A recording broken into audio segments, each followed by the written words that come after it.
All right, good evening. We're going to get the Monday, January 5th Select Board meeting rolling here. So we will do a roll call vote since we have, do we need to worry about? She's not on yet. If she comes on, I'll let you know.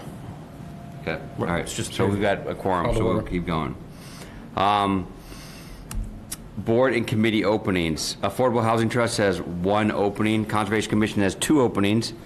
Community Preservation Committee has 2 openings, 1 opening for a member of Historic District Commission and 1 opening for an at-large member. Council on Aging has 1 opening. Finance and Advisory Committee has 2 openings, which is coordinated through the moderator. Hamilton Environmental Impact Committee has 1 opening. Historic District Commission has 2 openings for 3-year terms, 2 openings for 2-year terms. 1 must be a resident of Historic District and 1 must be a resident realtor. And lastly, we have 2 at-large openings for the Human Rights Commission. I think tonight we voted on one of those? I believe so. Or is that Yeah, 2 in one- addition? Is that 2 in addition to the 1, or is that No, 2 goes to 1? it stays on the thing, and so it's, I think there's 2 openings, and you're going to It'll appoint go to one. 1, so. okay. Right now, at the public comment, so anybody in the room would like to make a public comment, you have 3 minutes to speak, and you should approach the podium at this Rosie's joined the time. meeting at 7:01. We have Rosemary Kennedy on the call at 7:01. And Joe, anybody on the Zoom should raise their hand if they have public comment. Yeah, I don't see anybody raising their hand. And we'll public comment a few times throughout the meeting for specific items if anybody wants to speak on a specific topic. All right, we have a small consent agenda. We have a annual You Can Run race on May 9th and September 13th, so we've done this previously. And then we have a request from Hamilton Wenham Regional High School Principal Brian Menagione for senior banners along Bay Road, both of which we've done annually. So I have no other comments other than we've done them annually and approved them. Do anybody else have any questions or comments or discussion on that? Or otherwise we can make a motion. No, I think we're good. I'll make the motion, and then we can have comment too, but I move that we approve the consent agenda as outlined in the agenda. A second? Second. Any further discussion? You need a roll call vote because Rosie's on. Just make sure her audio's working. Rosie, are you there? Yes, I am. Okay, great. Great to hear from you. We'll do a roll call vote on a consent agenda. We'll start with Rosemary. Rosie Kennedy, aye. Bill Wilson. Bill Wilson, aye. Ben Galuza. Ben Galuz, aye. And William Olson, aye. I just want to also start by, by doing a quick press release on, can we do that now, Joe? It's on the agenda later. Oh, it is on the agenda? It's on the agenda on the bottom, but you can do it later. Sorry, I didn't know you put it out before new business. We'll do it at that time. Okay. So the first item on the agenda is a department head report by the interim senior center director, Melinda Vining, and council agent assistant, Hannah. Hannah took a personal day today, so she won't be on, but So Melinda's joining Melinda's us, here. and she's on Zoom, as is the COA chair, Laura Snelly. Okay, great. All right, so who wants to speak first? Hear from Melinda? Hi, how are you tonight? Good, how are you? Can you hear and see me? Okay, great. Yes. My name is Melinda Vining. I started mid-December alongside Hannah. I had come on board back in October, November as a consultant to just kind of support Hannah during the interim time. So I'm happy to be here full time now. So over the past month or so, Hannah and I worked on completing some of the reports for the state, specifically the end of year data for the Executive Office of Aging and Independence. So that's a requirement for the formula grant that we receive annually. So we also wanted to just let folks know that the Senior Center is operating daily. So Monday through Thursday, 8 to 4:30, Friday, 8 to 12:30. We're looking forward to some upcoming programs this month. We have CADA coming to do a presentation on their transportation offerings. We're going to do a lunch with Hamilton Police Department on winter safety. There's a new program starting the end of this month called the Legacy Lounge. And then we're also going to do a meet and greet with myself in a couple weeks, so people can come in, ask me questions, and then hopefully share with me what they want to see at the senior center, anything that they are hoping to have for new programming. We are looking ahead for the year to just kind of figure out, what would increase participation. We're really open to new ideas and suggestions. Really with a focus on making social connections, health and wellness, community connections, and then really looking forward to partnering with other town departments to see what we can do together, and then really continuing all the programs that folks have come to love and enjoy so far. So, yeah, did anyone have any questions for me? If Rosie wants to go, I'll know it's near and dear to Rosie's heart that you're stepped in and doing a great job as interim director, but I don't know if you have any questions or comments, Rosie. Well, my comment is welcome, welcome. It's very nice to have you here. I've not had a chance to meet you yet. I do hope within the next month or so, I'll be able to come by and visit with you. I'm hearing wonderful things from the board. Everybody's very enthusiastic. So thank you for taking on our wonderful senior center and our seniors. I don't have any specific questions. I'm just very glad you're here. Welcome, Melinda. Thank you. Thanks. This is Bill Olson. I just want to also say welcome and thank you. I know it's hard sometimes to step in as an interim. You're doing a great job here, great feedback, and it sounds like you're staying active and getting everybody involved. So anything else we can do to help, I mean, that's what we're here for. We're here to help. So anything you need, ask Joe, ask us, and we'll try and get whatever help you need to keep the center productive and successful and active. So Great. thank you. Thank you. Hey, welcome. I'll echo that. Just curious, not to put you on the spot, any early observations on the program, on the attendance, any insights from your experience in your first month, I guess, of being there? Yeah, people have really expressed how welcoming and warm it is, and I think Hannah has a big role to play in that. She's just so friendly and lovely, and people really love that she is that first face when they walk in the door and greeting folks. So she's, only been in her role for a few months, and so I think we're still kind of in that learning phase of, what's working. What could we improve upon, and how do we grow? How do we get people, more engaged? But people have just been so great. People have been coming in and just introducing themselves to me, and I'm really enjoying getting to know the community and getting to know the seniors who come in. So that's just been it's been really welcoming the space, and I hope to get to know everyone over the next couple months and get settled in. That's great. I'm glad it's welcoming to everyone, really, and looking forward to future reports on, like you said, how we learn what's working, what's not, and maybe some insights and ways we can improve things or add services. So appreciate it. Sure. Does the cold snap bring people in to get together in a warm spot, or is it you see a difference? Sometimes it's the opposite. If it's too cold, people don't want to leave the house, which is totally understandable. I started at a weird time of year too. There's been short weeks, the several weeks that I've been here. So looking into January and, being there every day, full weeks, will kind of give us a better gauge of how things are going and what people want to do. So, yeah. Excellent. Anything else? This is Ben. Melinda, welcome aboard. Thanks. We're really excited to have you, and I know it's been important for us as a community to have you fill that role, and so thank you for stepping in. Sure. We're here if you need us for anything, and if you've ever got programs that are going on that you want to kind of have us help promote, or if you want to grab a couple of minutes airtime at the beginning of our meetings, to help promote those and let the public and community know, feel free to use us as a resource in that fashion as well. Great. Thank you. you have anything? If you want to step up to the podium, it'd be great. Hi, thanks. I'm Laura Studley, the board chair for this Council on Aging. Hi, Melinda. Nice to see you. I have no prepared remarks, just that we fully support and are enthusiastic and excited by Melinda and Hannah's presence.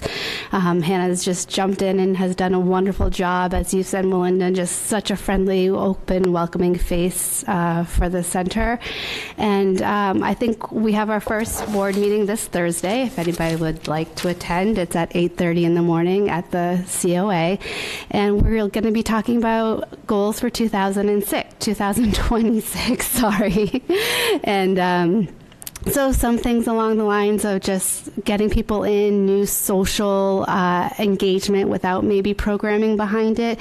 Like Melinda said, the Legacy Lounge is just going to be a very casual drop-in opportunity for our seniors to connect and maybe bring back some travel opportunities, maybe bring back some, let's see, I can't think off the top of my head, but Melinda's just been welcoming and encouraging to new ideas, so we're really excited for the year ahead, and we look forward to working together. Excellent, thank you. All right. Jamie is trying to join right now. Jamie Knudsen of the Human Rights Commission is trying to join right now. I think Nanette's invitation to join may have got lost in the holiday email, but if we can get Jamie on, you can ask him questions. Okay. The next item for the board is the appointment of Nanette Malero to the Human Rights Commission. As you know, there's been several vacancies on that commission for a while. Nanette joined a Human Rights Commission meeting in December. She was very engaging, very personable, and the commission did vote to recommend her appointment to their group to fill one of the vacancies. Like I said, Jamie is planning to be here in a minute. He just texted me. So you want to put that on pause for a second or come back to it? Or? Did we have the application? The application, it was in the full packet. I don't have the full gotcha. packet in front of you. It was in the full packet. Okay, I did see it, but I don't see it here. Okay. Her resume was in there as well. Yeah. Email from Jamie said that they unanimously voted their recommendation. We'll take a motion, and then we'll see if Jamie can join. But accept the motion to appoint Nanette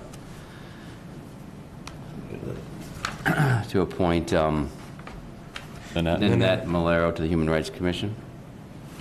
Okay, you got it. So moved. And I have a second? Second? And Roll call vote. we'll see if I want to wait. Jamie joins. But no, I mean, we've got, right, I saw the resume. Obviously, I trust Jamie's words and recommendations on the matter. Yeah, so I she's don't have any 3.5 year questions. resident of town, a retired substitute teacher, and just passionate about protecting at-risk populations. That's kind of what I'm reading here. Rosemary, have any questions or comments? Are you ready for a roll call vote? No, I'm ready for a vote. Okay, I'll start with you, Rosie Kennedy. Rosie Kennedy, aye. Bill Wilson? Bill Wilson, aye. Ben Gluza, aye. William Olson, aye. Well, welcome, Nanette, and thank you for volunteering. And if Jamie wants to get on and say something, we can... He's just coming in right now. Okay.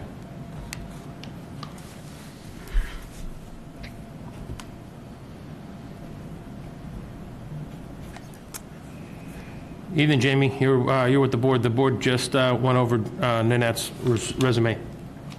So we just voted on it based on your recommendation and voted unanimously to appoint her into the commission. But since you're on, I don't know if you have any comments you want to make in addition to what we discussed.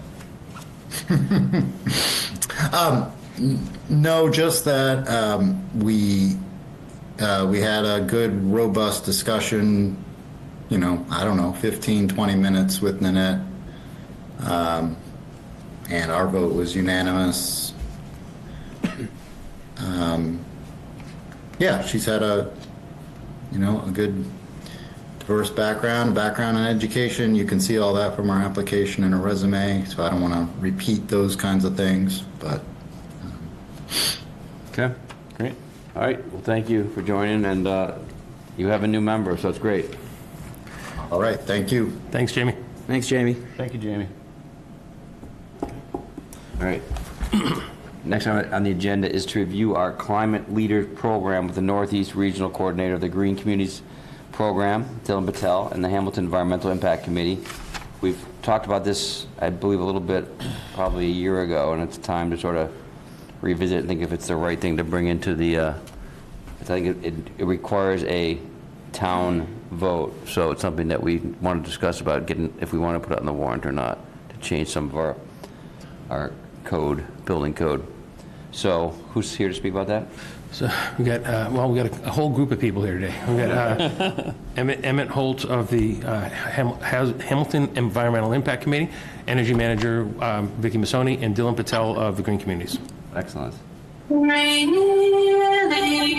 Emmett Holt on the Hamilton Environmental Impact Committee, 2 Manor Hill Road. I just wanted to introduce these folks. I was Good. here Yes. exactly, the 1st of December, so glad to be back here Yep. this quickly. The real mission here is to have you guys commit that you want to pursue the Climate Leader Certification Program, and there's a couple of steps, so that's what Dylan's here to talk about. When I left, he presented this same presentation on the second following our meeting last month. So you guys may have clued into that whole thing. Yeah. But I also wanted just to have you guys recognize Vicky Massoni, who was awarded climate.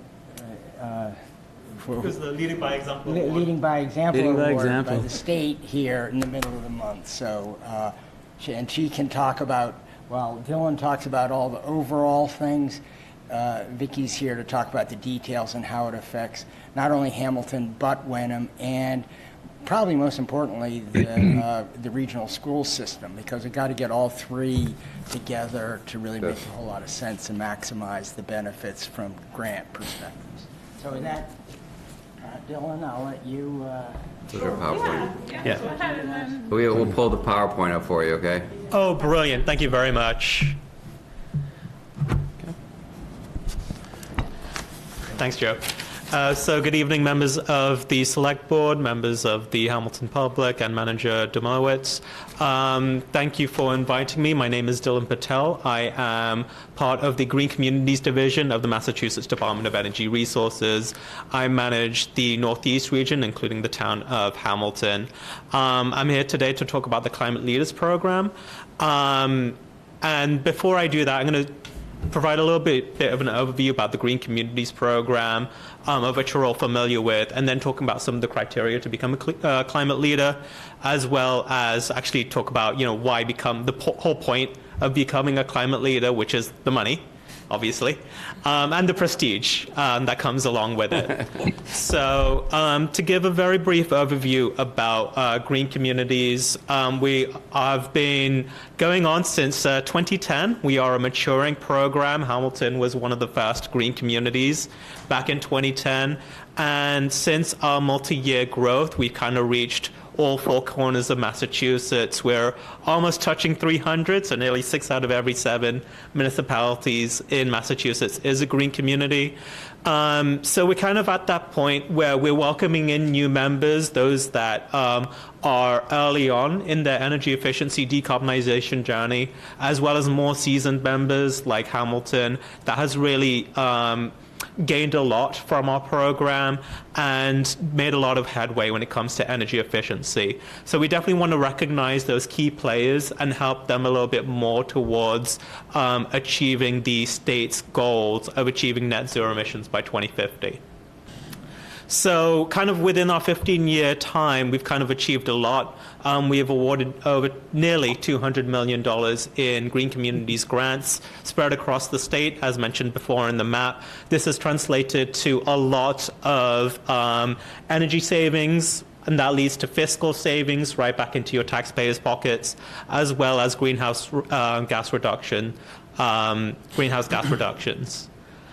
When it comes to Hamilton in particular, thanks to your great efforts of Vicky, as well as your sustainability committee, Hamilton has really done a lot, as I mentioned before, really laid the groundwork for a lot of energy efficiency improvements, not just with the regional school district, but with a lot of town buildings as well. And obviously, as you're all aware, this culminated in one large decarbonization grant, a very coveted grant, one of just under a dozen that we've awarded so far for the town hall. That's over $1 million. That's over $1.4 million in cumulative funding, including your designation grant. So in terms of all your competitive grants, that's about $1.25 million in competitive funding. Great. I mean, these are all things, too, presumably that we would have had to have done anyway, right? And it's like then you're exactly. So this is subsidizing the more sustainable option. Exactly, and that's a very good point, Ben, if I may. And I think that's something to keep in mind when I talk about climate leaders. Green communities, we definitely exist to help drive toward more sustainable choices, but we also recognize where municipalities are, and a lot of these are capital improvements, obviously. So we want to help bridge that gap between what a business as usual case would be towards a more sustainable and better technology, to be honest. Mm-hmm. And I'm going to make that point again when I talk about one of the criteria, which is the decarbonization roadmap. So to introduce the Climate Leaders Program, the first thing I want to say is that Green Communities is not going anywhere. You know, like I said, we recognize that different towns are in different places. And even as a climate leader, you still have access to Green Communities funding. However, we want to provide different and more resources to municipalities that are climate leaders to help them move towards the Commonwealth's goals. To do that, we want to encourage a lot of participation from the town, from your voters, in order to achieve more sustainable policies within the town. Next slide, please, Joe. Thank you. So the Climate Leaders was officially launched late in 2023, and we started accepting applications at the end of 24. We had initially certified 18 climate leaders back in the summer, and then another 10 couple months ago. So we're now at 28. And just as with green communities, I know it's been a long time, but there are 5 criteria to be a green community, and there are 5 criteria to be a climate leader. Hamilton has already achieved 2 of them. The third one is you're kind of in the middle of doing that right now. And I'm going to spend a little bit of this presentation talking about the last 2. But before I do that, I'm going to talk about number 3, thanks, Joe, which is your decarbonization roadmap. So Hamilton had applied for and received technical assistance to do a decarbonization roadmap. I'm working with Vicky and the consultants we paired you up with late last year. I think that's close to completion, I believe. What the idea of a decarbonization roadmap does, it takes a look at your inventory, including that of the school district, and understands what pieces of major equipment are in those buildings, so that we can identify the most opportune times for capital replacements, to your point, right? And so we take a 0 over time approach to understand what would be the best time to, when you're doing your capital planning, to come in for a Green Communities grant, a Climate Leaders grant, so you can fill in that incremental gap towards, let's say, a heat pump, rather than a boiler or furnace system, because we understand you're going to spend the money to do some sort of replacement anyway, within 10 years, 20 years. We want to help you bridge that gap towards a more sustainable option. So what the decarbonization roadmap does is take a high-level overview of your municipal facilities to basically understand how to achieve net zero emissions by 2050. What it is not is any financial commitment, and this is something that you can bring towards your voters, is to do any of these projects. This is a planning document first and foremost. It does not commit you to do any of these measures, nor is it an in-depth feasibility towards any of the specified measures. That is something that you would have to do with some of our additional technical assistance or through MassSave, for example. This is an example reduction timeline of what our roadmap would look like. I am very aware that 2027 is literally 12 months away, but the idea is that this trajectory is supposed to be flexible, amenable, such that you can take a more relaxed approach in the first few years, and then as technology improves and gets cheaper, you can become a lot more aggressive in reducing your on-site emissions and then transitioning your fleet to EVs as well. So that's the decarbonization roadmap. The specialized code is probably want to spend the most time on, and this is, I think, something that you were talking about already.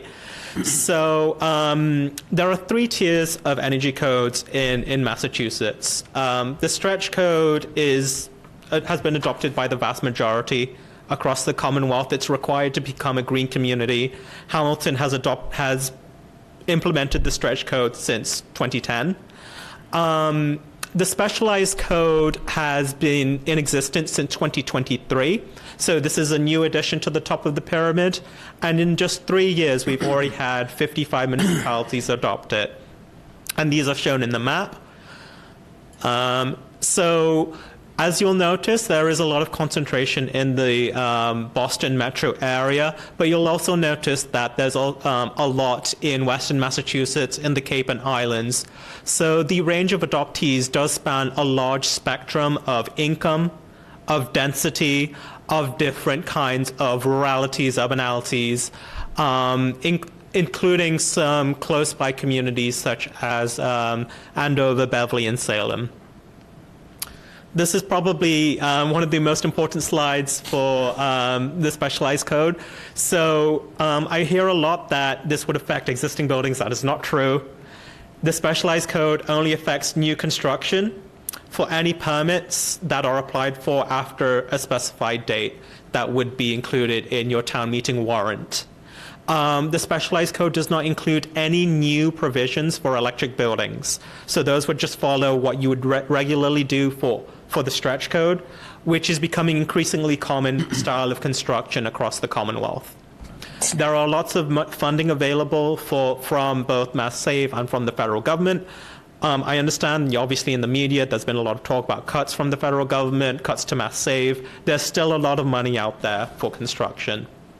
What specialized code does do is for multifamily houses larger than 12,000 square feet, it requires a very high level of energy efficiency performance known as passive house. This already exists in Hamilton. I can mention a few projects later on. It does retain the choice to build with fossil fuels like gas, oil, propane.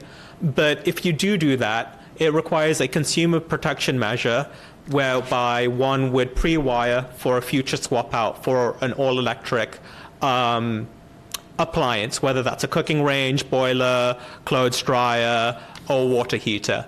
And on-site solar where possible, but not requiring any trees to be cut down. So this would obviously have to be taken to town meeting. It is not a zoning bylaw, so it just requires a simple majority. I want to be very explicit that if the town does adopt the specialized stretch code, it agrees to accept any future amendments or additions thereto by DOER. That's usually on a 3-year cycle. And obviously the town does have the choice to bring it to town meeting to rescind the specialized code if it does not end up being a good fit for you. And that's not happened in the 3 years that it's been available.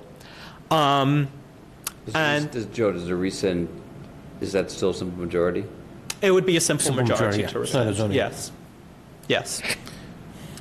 And this usually, and DOER recommends that this be effective January 1st or July 1st following town meeting, because that's when usually most building codes changes happen, and to give builders some time to get used to the new provisions as well.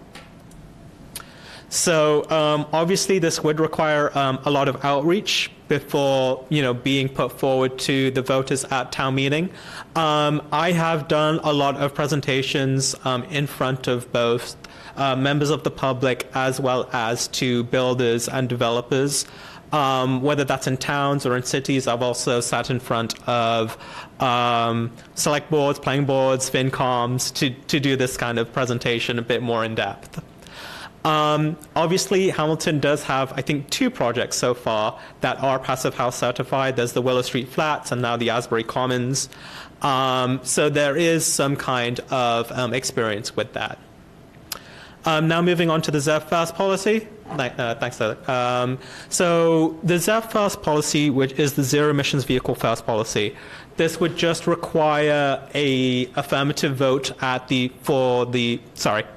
the select board and from the RSD superintendent. This requires that any town purchases of municipal vehicles prioritize all electric vehicles first and foremost, where practicable and where commercially feasible. If that is not the case, then it slides down a priority list of plug-in hybrids, regular hybrids, and if neither is financially possible, commercially possible, or practical, then it leaves the option of a high-efficiency gasoline or diesel vehicle. Right now, we do exempt heavy-duty vehicles, those that are larger than 8,500 pounds, so, your heavy DPW vehicles, your school bus fleet, for example, as well as emergency vehicles, so your police response vehicles, your fire response vehicles as well. And of course, Green Communities does provide quite a bit of funding to do that increment between that and hybrids and EVs. All right, so I've spoken a lot about what you have to do. Now I'm going to talk about what you get. So climate leaders, we have allocated funding, set funding. This is based on a ratepayer allocation for $150,000 on technical studies for your municipal buildings. These are technical studies that evaluate the feasibility as well as do bid documents, engineering drawings for all sorts of clean energy solutions. We also provide the kind of capital funding for that. Up to $1 million is available for on-site solar PV, for air source or ground source heat pumps, and for other clean energy and resiliency activities. Right now, we have this as a one-time grant up to 2027, and we still haven't made a decision. We still don't have the allocation yet for after 2027, but we do hope that we can provide future funding as well.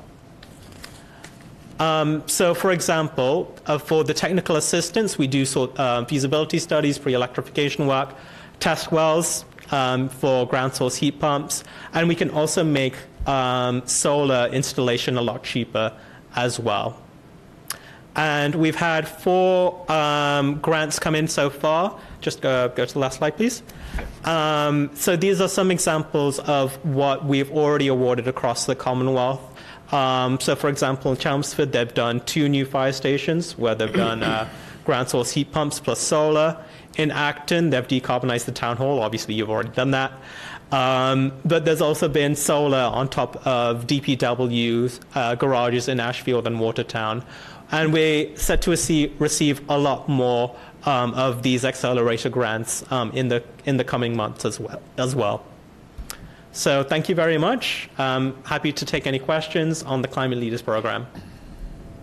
Thank you very much. Thank you. I'll start and then we'll kind of go around the room. Sounds good. No, I applaud the effort. Thank you. I mean, we obviously as a community care a lot about sustainability in terms of things we've done over the last 7 years that I've been in the position here, but between the recent projects at Town Hall, between our composting project, between our, putting the charging stations around town, things like that. I mean, so we're obviously a community that is in favor of it. personally, I work in construction. My Yeah. company has sustainability goals that I'm part of. I attend green conferences. I attend I2SL. So I'm a big proponent of it as well, too.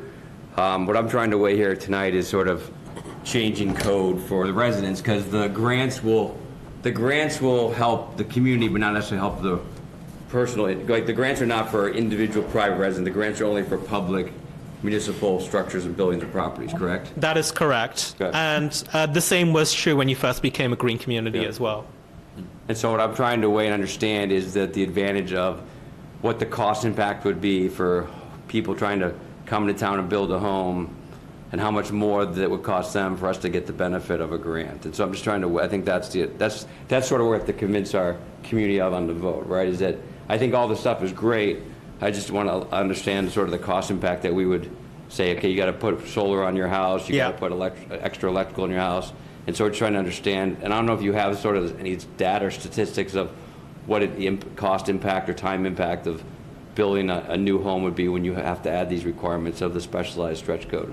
We have done some modeling, which admittedly is already out of date because of a lot of changes to federal policy and because of changes to just building construction as well. I will say that building all electric, we've proven empirically and in modeling that it's always going to be cheaper. Number one, because you have a large range of mass save incentives, which are still going despite the cuts. And then you also have the fact that you don't have to have a separate heating and cooling system. It's all one system. So we've kind of proven that going all electric is the cheaper option. And it's also will be cheaper to run as well with the new heat pump rate from the winter. Building with a gas system will obviously be more expensive because you have those new regulations to put on solar, to do the pre-wiring. I'm not going to shy away from that. Those regulations are what they are. It's going to add cost. The passive house, we've seen that there have been some cost increases around the range of 1% to 3% for a selected group of buildings that kind of were part of a study. We're seeing that that's going down over time because a lot of that is soft costs related to just actually getting used to what the kind of engineering is required, the kind of feasibility study is required. As these developers get more experienced, these costs do go down over time. And as well, there are quite generous mass save incentives for passive house, as well as low-income housing tax credits from the federal government as well. The passive house only applies to the 12,000 square For foot, multifamily not as well, yes, for multifamily. I didn't understand that it applied to single It does family. not. It's not mandatory. It's optional. It's optional, you can choose. It's optional. Optional for that category. So if Yeah. it's The a single family for the everyday taxpayer, they don't have to go to that passive house. they don't have to. No. Okay. All right. No. Thank you. Sorry, there's people online, so you gotta go up to the podium so they can hear you, sorry. Okay. Emmett Holt again. I asked Rich Maloney just before Christmas break, and he's going to put together an assessment of the building permits issued over the last 2 years. How many of them would be affected by this? So when we get ready for town meeting and all that, because most people are doing an awful lot, but maybe want to have a gas range or something, so there's only one item that's different, and it's not everything. So we'll get that information. Okay. So yeah, that was the question. So do I applaud what you do? I'm in favor of it, but in order to, what we've learned in Hamilton is you have to build consensus and have to have all the right information. So we want to make sure we sort of convince our community that this isn't going to create a big burden for them or a big burden for us to grow as a community and bring new families in. So it'd be interesting to sort of have that discussion, right, in more detail. This is 100% state funded, not affected by the federal government. There's nothing. No, this is funded through an allocation from the alternative compliance payments. So this is something that is ratepayer funded, and going forward, this will be part of the RGGI allocations that goes to green communities as well. But it's completely. It's ratepayer funded. Yes. Okay. So on From your Mass State. on your utility bill, this money is going into a fund, and then that is where the grants come from. Sorry. break that The down. money goes into a fund. It gets all mixed together. It's Reggie's. The Climate Leaders is currently from the alternative compliance It's on payments. people's utility bill. Yeah, Or- it's not its own line item. It's something that the generation companies pay, or the power plants pay. So it's a very indirect impact on your bill. It's baked into their cost It's baked into structure. their cost structure. That goes into a fund, and that's where the grants come from. Exactly. Okay. And Exactly. that funding is it part of a law that has no expiration? It's in perpetuity? Like, what happens when that funding runs out or does not? Somebody, like when we looked at the cell phone, remember that the cell phone rate for the call center? We looked at how many years that was built into the cell phone bill. Right. So I'm just trying to figure out like how far is this baked into? Is there an end date to the funding To the program, or funds. is it into perpetuity? So we obviously the legislature and the governor is looking into ways to reducing some costs, including looking into whether the alternative compliance payments is necessary to continue with. Having said that, the Regional Greenhouse Gas Initiative, which funds the Green Communities Program, could also be part of funding the Climate Leaders Program as well. And Massachusetts has been a very strong proponent of being part of RGGI.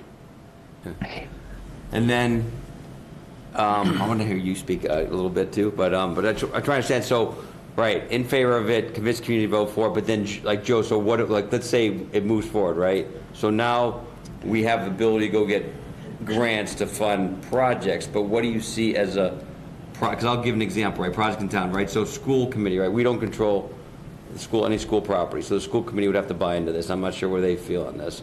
Number two is we just done town hall, so we don't have a lot of other properties to do, but maybe kind of walk through the properties we would do. So I would say that, the water treatment plant is one of our biggest energy Okay. users. And it's going to be difficult to do solar there, but maybe there's wind or other options that we can look at there because the whole area is covered by trees. So I don't know that you'd get enough, daylight onto the top of that building to do solar out there. But we need to look for ways to reduce our energy consumption at that building. The public safety building is a great example of a building that could probably benefit from solar, and I'm hoping that when they test it out, there's enough to run solar over and cover the uses at the Council on Aging building as well, right across the parking lot. So we do have some other buildings that could benefit from it eventually. I know the library has solar on it now, so we're working towards it, but there's still need in our town to try to find ways to take us So you off of see fossil fuels. you see an opportunity for us to apply for grants pretty quickly. I do. I guess one question I have for Dylan, and I don't know if he has an answer to it, so I'm sorry to put you on the spot, but one of my concerns, and just like Bill said, we're obviously 100% in on this, but one of my concerns is the more we push for electrification, the more things we put onto the grid, the more the grid needs to expand, and the grid has shown no real ability to expand lately. We know for a fact that the North Shore area doesn't have sufficient electrical supply for future needs. We are already without pushing more people to electrify. So I'm wondering what you think the solution to that problem is going to be. Because as much as I'm in favor of it, we still have to figure out a way to make sure there's electricity. If we have everybody's homes on the grid and there's nobody using gas and oil anymore to heat their homes, great, but how are we going to make sure there's enough electricity for all? There's enough for everyone. That's completely understandable. What I will say is that the specialized code does allow gas or some kind of backup, like a diesel generator or oil generator, without having to do the kind of solar and electrification. You are allowed to have like a fossil fuel based backup generator if completely necessary. Having said that, DOER works a lot with the utilities, and the utilities are aware, especially of the increasing load that is being created through electrification. We work a lot to understand what their long-term investments are, especially in the North Shore. But kind of aside from that, we are developing these policies in mind that the kind of electrification that's happening is not stressing out the grid. The reason being is that we've developed the stretch code, which Hamilton is part of, to make sure that these buildings are as efficient as possible. And that's taken a step further with the passive house that's required by the specialized code. Your kind of incremental electrical load is not that much higher. Your increase in your peak demand is negligible when you're talking about passive house, because they're designed to trap heat in. So you don't need as much electrical draw to run your heat pumps. And the same is true with, smart charging as well. There's going to be a lot more electrical vehicles on the road, both if you adopt the ZEV policy, but also just through energy codes. Those can be done through, time of use tariffs, as well as other kinds of policies that help shift electrical demand to non-peak times. So we don't need to build out the grid as much as we need to. And then vehicles, Joe, or what vehicles we purchase in town besides, we're talking about emergency vehicles which are exempt, we've had issues with. We don't have a lot of other vehicles. What other vehicles? No, I think Most there's of the like town's vehicles one are, lightning. most of the town's vehicles are currently exempt. We've looked at police built vehicles, we've taken in an electric truck, an EV truck, to try to use it. I've still got concerns about them in long term right now. The state of technology right now is that the truck that we had being used in the DPW department became dramatically less usable during the wintertime.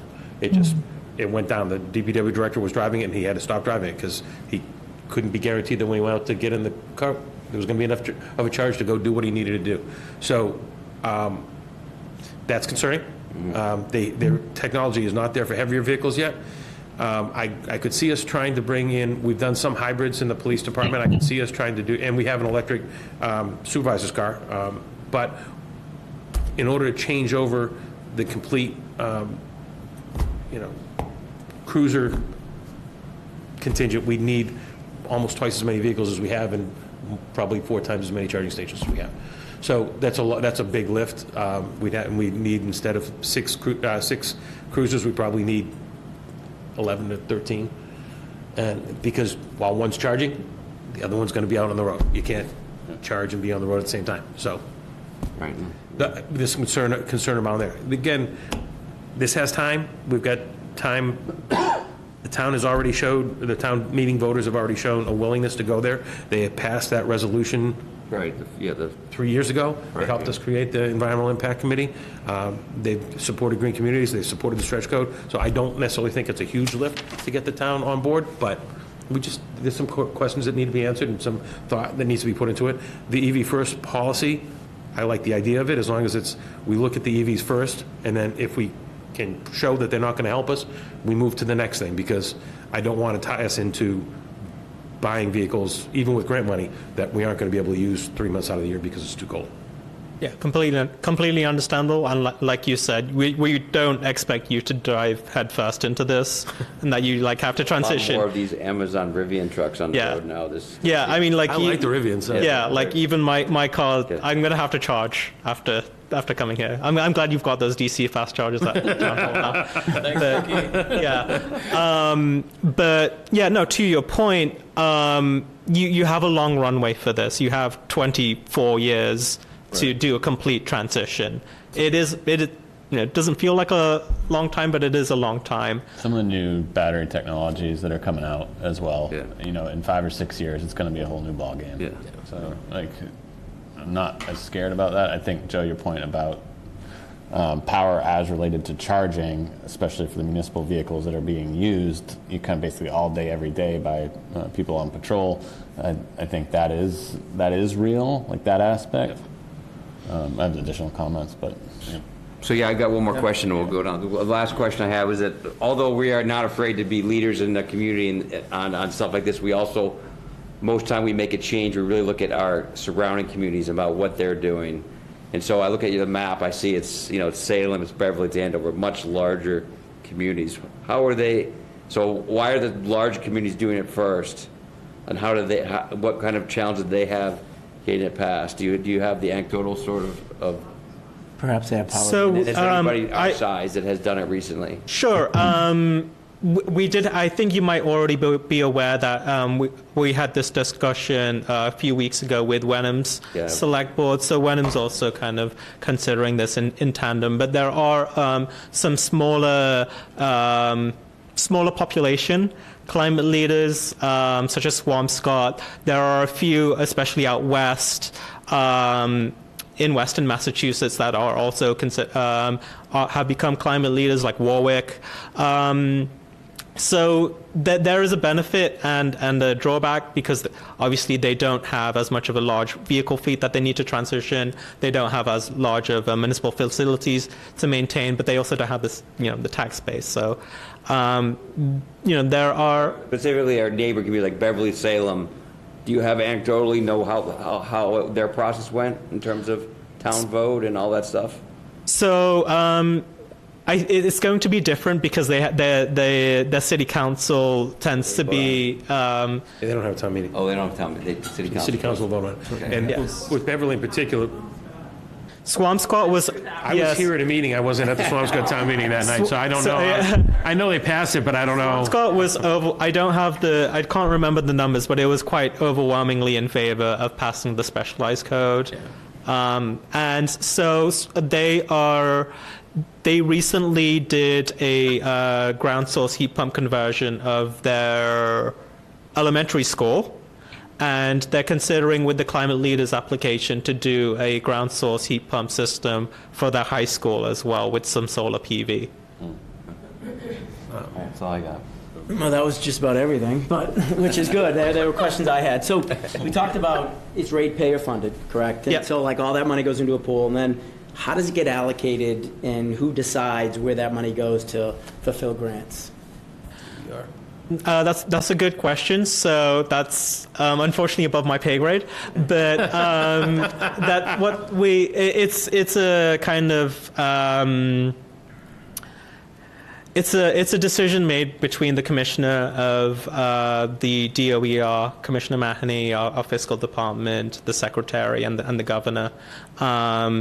Especially when RGGI is involved. RGGI is a multi-state program, so I'm sure that we do have a set amount of funding specifically for green communities. However, I don't know how the mechanism works when it comes to Climate Leaders. Gotcha.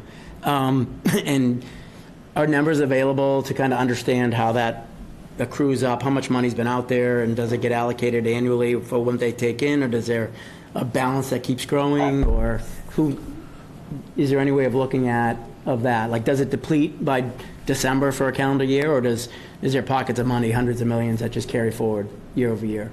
When it comes to RGGI, which funds the Green Communities program, we get $15 million to do our grants. Okay.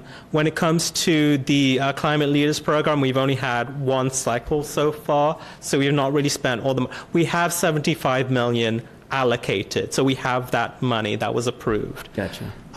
That's split into $60 million in the capital funding portion. So 1 million each roughly equals 60 applicants, and then the rest 15 million of technical assistance. That funding runs out in spring of 2027, and unfortunately, I'm not in a position to say what our thoughts are after mid-2027. Yeah, so I mean, on this, from a town perspective, I mean, you nailed it. I think those are grants we can write, and we can look at our inventory in our buildings, and we can use it to subsidize, much needed improvements and reach our goal. It's really, like Bill said, on, what is that 1 to 3%, I think you said, cost to the homeowner who has to pre-wire, for new stuff only, right? You said new stuff, new not construction. major renovations. No major renovations, okay. No additions. They would have to follow your current stretch code rules. Okay, all right. That's kind of what I would want to dig into a little bit more as we go and look down this. The other thing I keep thinking about on the vehicles is really those two things, right? The stretch code and the vehicles. What you just said, Joe, consistent to what you've said before, it's been a challenge for us. So we could say and go and do this, and maybe technology catches up and we can do this. But to date, I'm not sure we've seen that as a viable path that we could say, hey, we're going to do this. I do think the schools have done it, right? Aren't the buses electric at this point? Yeah, that was a state grant that paid for all our federal grant. I think that was a federal EPA grant. A federal EV grant that paid for all electric buses. Okay. But that's a big step for them because they were,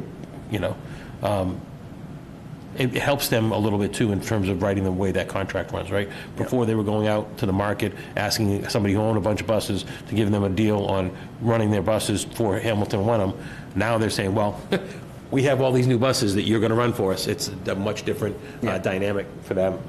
But yeah, I'm going to be interested to see how they run this first winter with electric buses. So. And I know they're running probably morning and then later afternoon, like Yeah. our vehicles might Yeah. be more throughout the day, so it's a little bit different. but Yeah, learning- especially understanding DPW and that. police vehicles are throughout the day. And Yeah, yeah. And I don't know if like heat pumps, I have them in my home, but, are there studies that show how effective they are versus, oil furnace, like in very cold New England days? Are they as effective?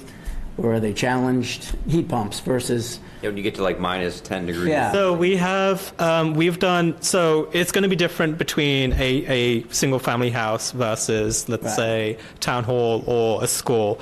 We have funded heat pump conversions that will go down. They'll have a backup. They'll keep their old system, but they'll have switchover temperatures that go down to like 14 Fahrenheit. I've seen some that go down to like -4 Fahrenheit. Oh, wow. So obviously, as you go down in temperatures, it starts to derate. The efficiency does go down because there's less heat to capture. Having said that, they're still going to be much more efficient than older heat pumps. The technology is always evolving. They're becoming ever more efficient. And there are what's known as the hyperheat options or the cold climate heat pumps that can work in those very cold temperatures. If you're looking at price differentials, there are studies that do show kind of what the cost to run a heat pump would be vis-a-vis gas, vis-a-vis oil. Right now, there's still going to be a sizable cost increase, especially on the commercial side, on the municipal side. However, on the residential side, it's practically even now because we have the winter heat pump rate. Okay. Yeah, no, I definitely am excited. I'm a proponent of it and want to do that kind of community outreach and educate folks and give them the opportunity. So definitely something I'm interested in learning more about through the process, through the warrant. Rosie? Yeah, I have a few comments. First, I think that the grants that we've gotten through the Green Communities program, Vicki has done just a fantastic job of reaching out to the state and finding every extra dime that the state has to offer, and that has been great. And so that said, I think in terms of going forward with a greater commitment to the green, the total immersion into the electrification, I have some concerns, and I think the board has mentioned some of those. I know that Rich Maloney very recently, maybe in the past year or two, advised against going for the specialized stretch code because he felt that there were no uniform standards and it adds costs. And so that's the first caveat.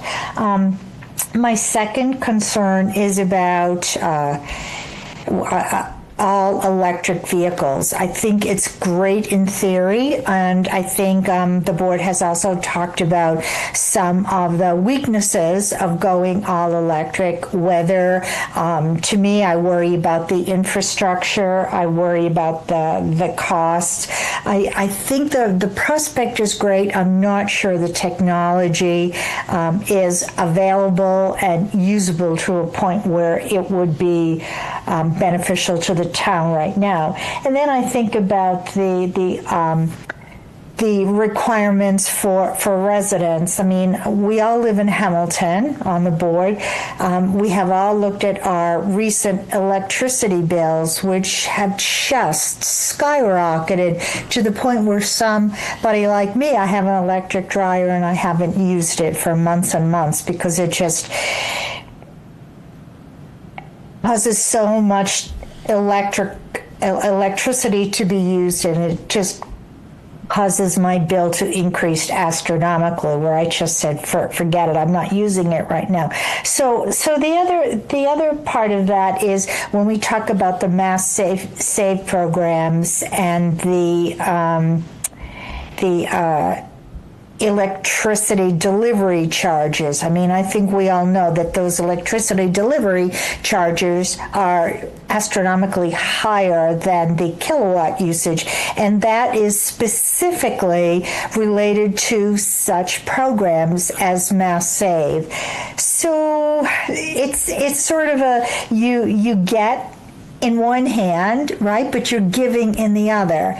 And I'm just not convinced that we are there enough to say that this is something that we want to jump headlong into. I think there are a lot of concerns, a lot of financial concerns, especially related to electricity costs. And I think the presenter would agree that the Mass Save is funded through, I think he even said that, through the electric companies, and they put it into their fixed costs, but in reality, those fixed costs are just sent back to the residents, to the ratepayers. So I think we are headed in the right direction. I think we need to look really carefully about proposals to go further at this point. That's all. Yeah. No, thank you, Rosemary. Ben? I think we've covered all the bases. What I heard in the presentation, and then my follow-up questions, was from the residential and construction side, that the increase, like to go up to the next tier, that there was mandatory requirements for multifamily that are 12,000 square feet and above to achieve a passive house standard. Correct. And then new construction for single family, no passive house standard. It stays as is based on our current commitment. Is that right? So if you build an all-electric house, then there's nothing additional that you need to do. Right. If you build with any kind of gas appliance, then you would have to have solar where possible, and also have like a dedicated circuit for future change out. Okay, so you don't have to do passive house, but you do have to have you have to upsize your electric as if you were all electric anyway. Correct. In terms of your main panel. Correct. So you're basically going from a 150 amp or something like that to a 200 amp panel anyway, which many houses. Most houses are built with 200 amps. Yeah. Unless you're building a very large house, right, or a house with a pool or some kind of very large draw. Very few are built with 400 amps. Right. So there's some large single-family homes who might already be at a 400 amp anyway. Throw in some diversification. You've got probably most of your electrical loads already covered. Correct. So from the new construction perspective, I'm not seeing a significant risk, especially if Harbor Light, the development project, already kind of achieved the passive house standard. So I'm not seeing a significant risk to our taxpayers and our community as associated with the uptick in requirements related to construction. I'm not hearing something that's like this massive outlier of like this is going to hit all of our existing taxpayers or even new home construction. I'm trying to put it back to the board too, unless somebody heard something different, but No, it doesn't sound like it is in the current form, although the one caveat is that you're passing it and agreeing to accept all future additions. So, you could envision a time when it becomes more mandatory at different levels than it currently is. So you'd be signing off to accept that going forward. You asked a good question too at the beginning of like if we started going down that road and the requirements started to ratchet up and we wanted to unwind it and exit, presumably if we've been on the right path and even if we've received grant money, it's just sort of, hey, you've just now changed the rules of the game. They're accelerating beyond what we feel we can financially afford, either as a community or what we're willing to put on to, our constituents. We just bring it back to town meeting and. Right. I didn't know if it was would have to be like a super majority, but it's not. It's just a simple majority. So it's good to know. Sometimes to reverse things takes more of a pose than like. So in both cases, it's a simple majority to go into the program and to exit the program. But they have the right to change that potentially. And we'd have to adopt that. It could shift from simple. All right. I just like trying to game this out. No. I didn't hear a lot like associated with the construction piece. I think then when it comes to the vehicles as well, so it's a separate policy. And that's a separate policy, and right now, that only requires the select board to adopt it. Just the select It doesn't board require and the a town meeting vote superintendent, yet. yes. So there are two different parts of becoming a climate leader that we need to investigate here in the next few months are an EV first policy that the town could adopt, and then, you know, any vote taken by the select board can be undone by a future vote of the select board. It's just, so. The other thing that's kind of come into my mind too is like, I really appreciate the example of the Harbor Light development. You know, that's been done here in our town. Yeah. You know, and we passed 3A last year. We don't, you know, there's been no rush to develop anything, but if the economics change, you know, I'd like to see developers who are coming in, they're going to do a 12,000 square foot development. I don't know if they have that flexibility in our zoning, but they did a good job breaking up all the massing and whatnot, and the policies. But you'd like to think that they'd be achieving the same level of performance or sustainability that Harbor Light did 4 or 5 years ago now. If a developer comes in 3 years, it's like, well, you've got to at least do that, right? And so I think there's also kind of an environmental backstop of us kind of continuing to look out for the community to make sure that anyone who's coming in is kind of attaining the same level of what's been done in town. Extra level of. So that was the only last little nugget I had of kind of thinking about what does the future of development look like in our community. But otherwise, I don't see a significant risk. I think it would behoove us to start thinking about, I'm looking over at John McGrath now, around kind of, you know, the planning stage of, well, when are our vehicles reaching the end of their useful life, or when are the HVAC systems, you know, in most of these buildings reaching the end of their useful life, and starting to kind of plan out when would those incremental capital improvement things be coming into play.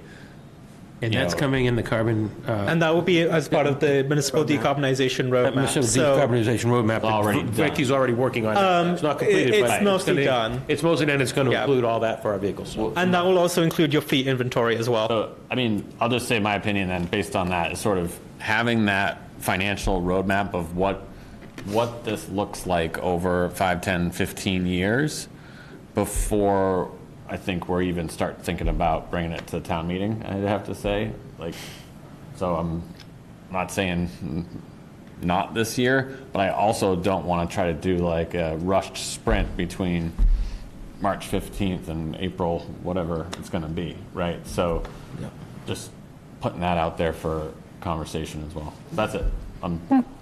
That's good. No, I think, and what you had mentioned earlier was, you know, we look at grants as, you know, not taxpayer money to do improvements in our town, right? So we save our taxpayer taxes by getting the grants. And this is work we'd have to do anyways, what you said, right? It's not work that we chose, it's work that we would have had to do anyways, or it's work that we do that saves money on an energy bill, that saves money for the town. So it's good to be able to be in a pool that can subsidize our work we need to do anyways without increasing taxes. So I'm, well, obviously in favor of that.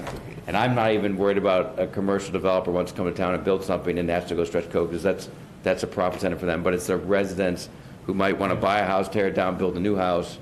And what do we do to that person who's trying to improve the residential property in Hamilton? That's what I'm more concerned about. But so that's what I kind of want to dig into. And I think you kind of said the same thing. So, Agreed. But I don't know if you want to talk from just an initial point of view, how maybe FinCon can help us evaluate this. John McGrath, FinCom. A couple things that I think we should do. One is, and Vicki and I exchanged some emails as a follow-up to the budget conversations we had. The journey we have been on has been highly successful for the town, and that roadmap that was shown, a great story.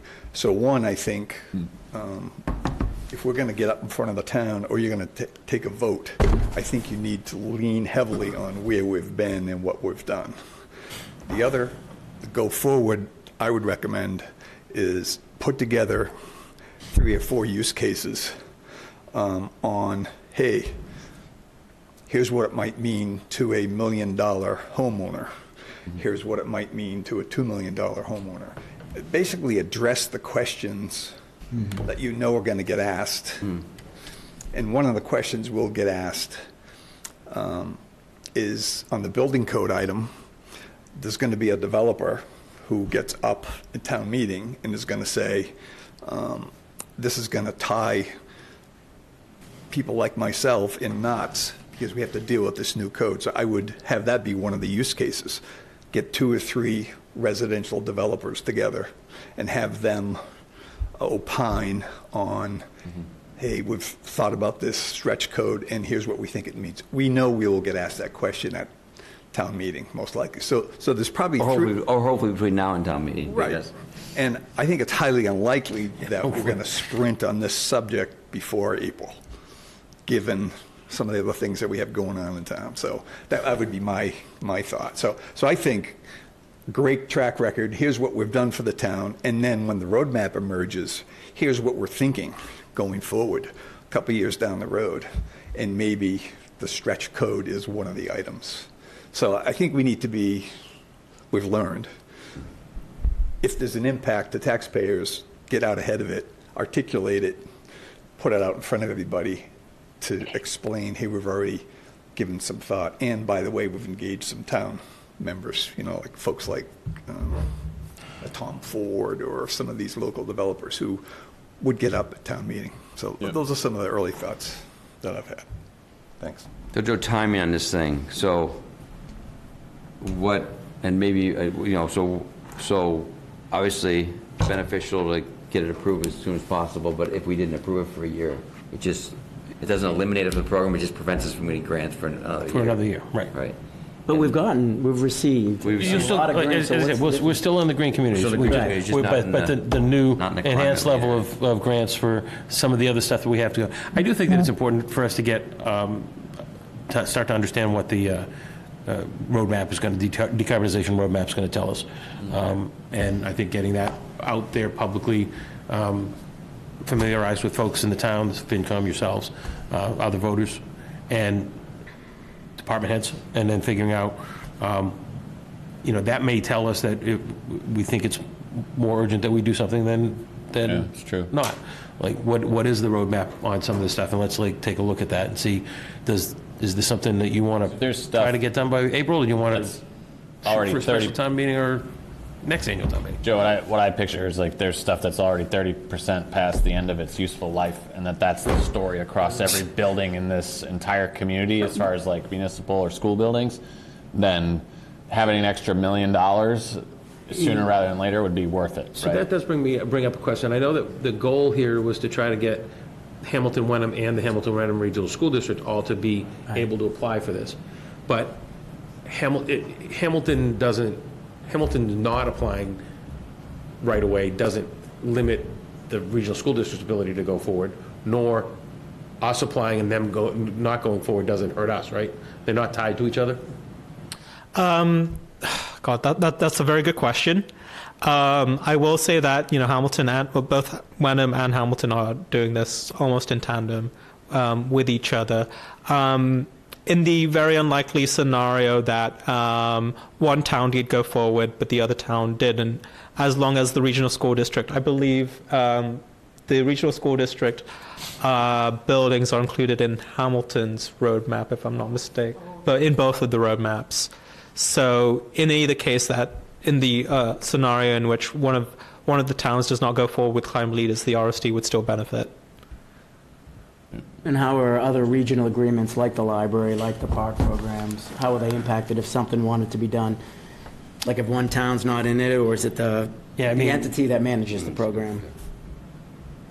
You don't have to answer that. I don't know the answer to that. I wouldn't be able to give you an answer to that right now. Hi, Vicki Massoni, Energy Manager. Hi, I just have a few comments about, I think context is the best thing I can offer right now. So Wenham, as Dylan said, is also pursuing or considering pursuing.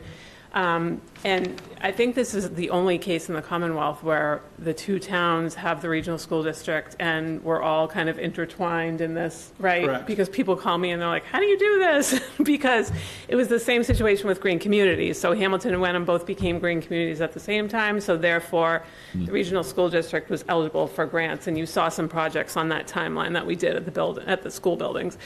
So the same would happen here. I think if both towns became climate leaders, those grants could go towards school projects. And schools are going to have some huge projects coming up. You think that both towns need to be climate leaders in order for the district to get them, or, but And Dylan if just said both he doesn't are, think they are. if both are, you could get 2 million. Because that's what we did in green communities. We doubled what we did. We did a big controls project at the high school, and we combined Hamilton and Wenham's green communities and got 500,000. That's interesting, though. Yeah.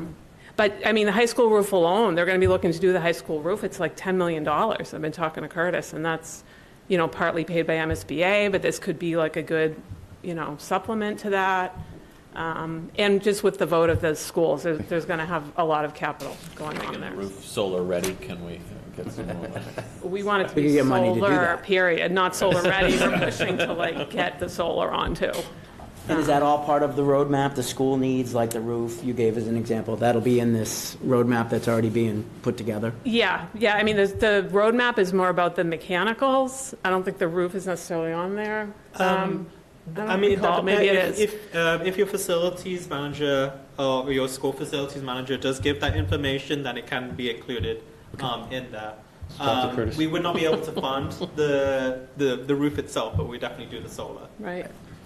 Because when we did the draft, the vote hadn't been finalized yet on the schools. So it was still kind of in limbo. So hopefully that's helpful. Thank you, Vic. Then, Joe, if we said, hey, it's worth it to put it on April meeting, and we're going to work hard to do it, but it failed, So- could you, it's not really, it's not, it didn't, could come back the following meeting, right? Yeah, it's not a zoning It's not a article, so zoning it can issue, come back at the next meeting. It can come back a few months later at a special time meeting. Okay. You can also always, you know, consider putting it on to the warrant, start to draft it, start familiarizing the community with it. Hopefully HEIC and Vicki can lead some community informational sessions that will get some traction for you. And you can always change your mind, hey, this isn't going to pass right now, why don't we pause, we'll go back to work, and we'll bring it back either in the fall or next year. But the only thing is, if you don't put it on the warrant, Yeah, you gotta you give can't it act on it in April no matter what. You got to give it So- momentum, right, too? Yeah, I think my mindset is just sort of like getting a bit of a foreshadowing of how our equipment inventory is looking, and if it's dire, right? Like, you know, I know we lost the boilers at the high school last year, and if it's going to be the same for some other of our facilities around, then maybe it's worth trying to push. But if it's not a dire situation, then like I maybe it don't goes feel to like fall. I don't feel like Hamilton's in a dire situation. I feel like the big opportunity is with the schools at this moment, you know, unless we did like the solar at PS Public Safety. That's a good one, but the schools for this first round. The treatment plant. So what is the timing Trying of to get seeing that gap for money information? for that. Yeah, another grant.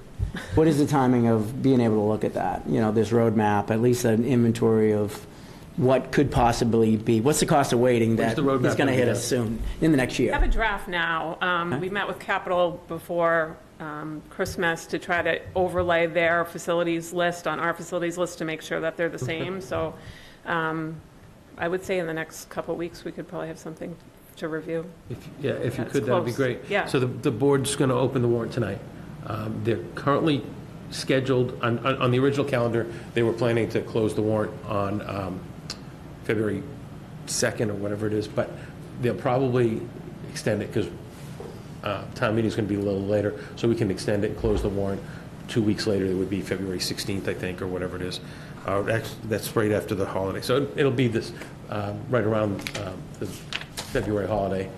So we need to know enough for them to decide to keep it on the warrant, or put it on the warrant by that date. Otherwise, you'd miss the opportunity for April, so. Okay.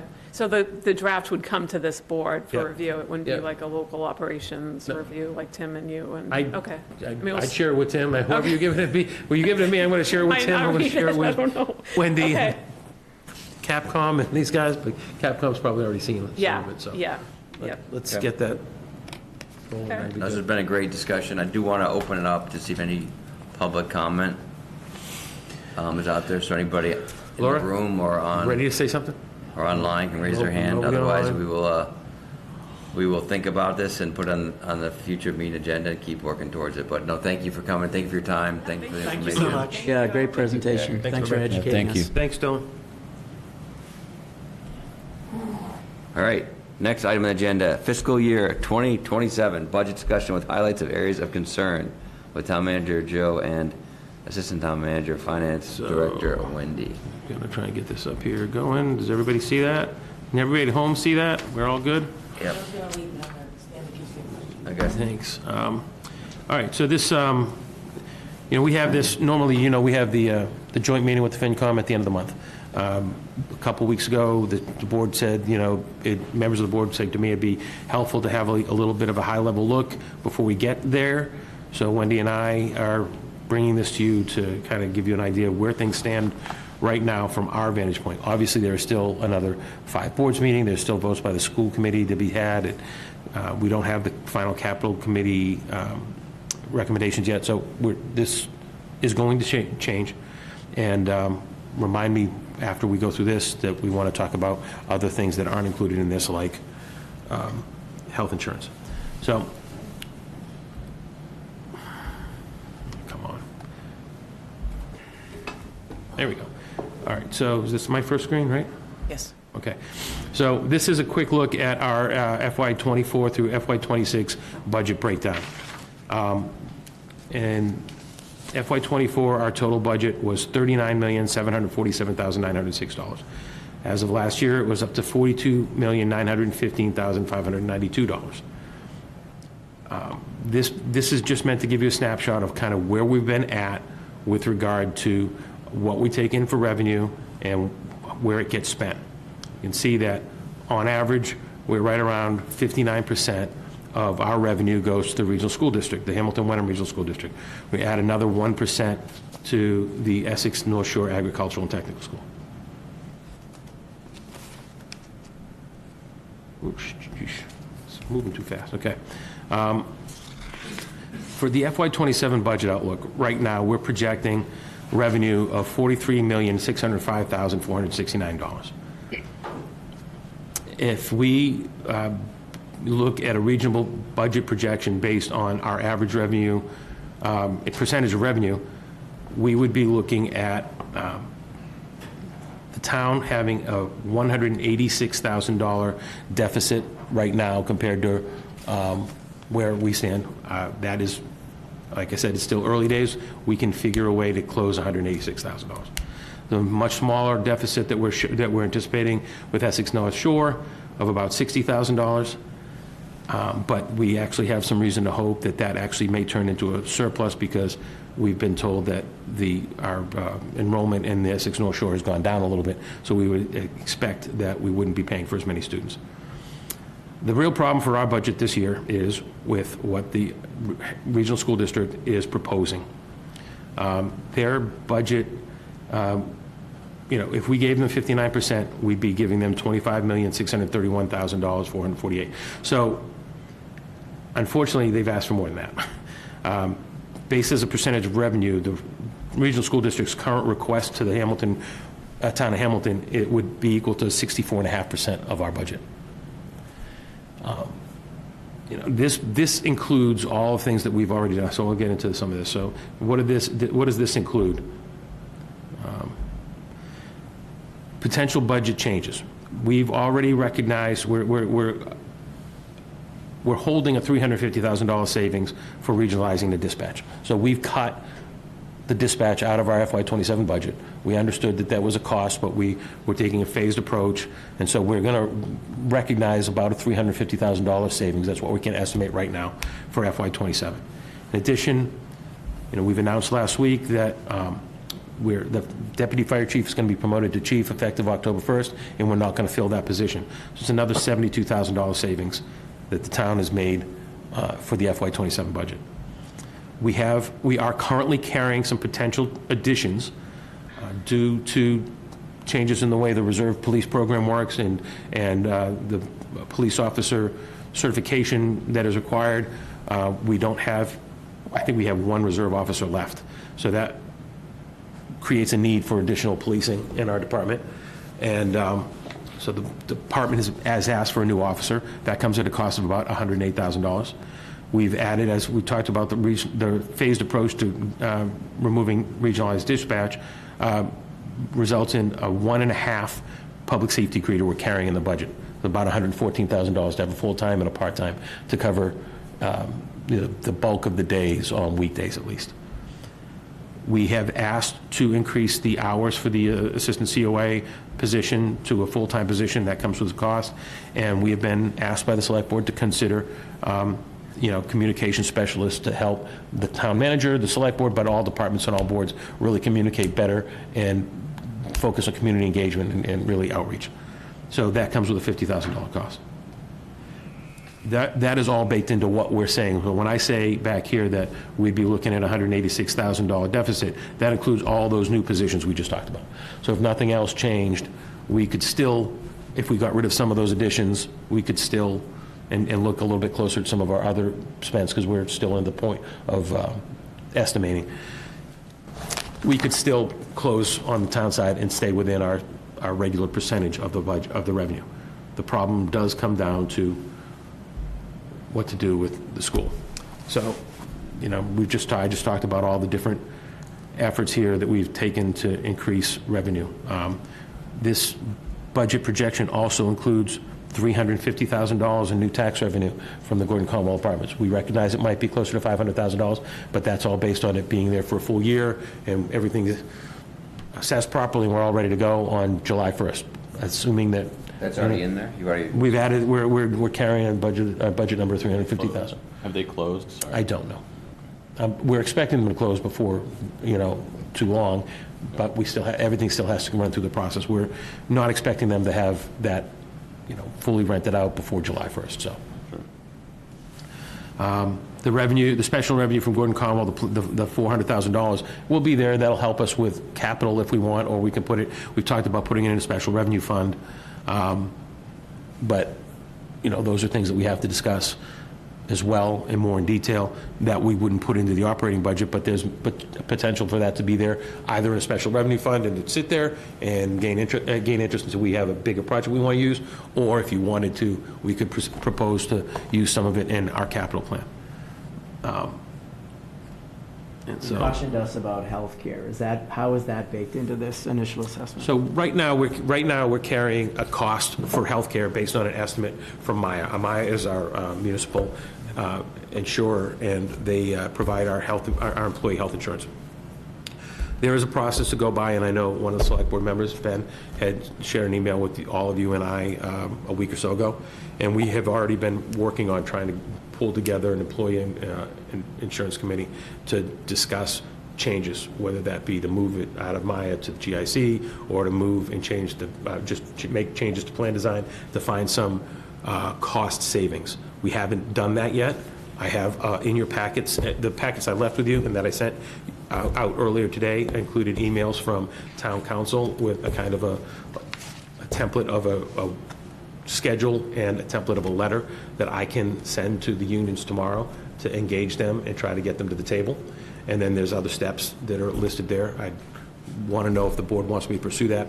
I don't really think I have to have a vote from you to pursue that conversation with the unions, but I think it would help in getting them to understand where we're at. The goal here is to be able to find savings under the state law. If we find savings in the health insurance plan, we'd have to share half of that savings with the unions themselves.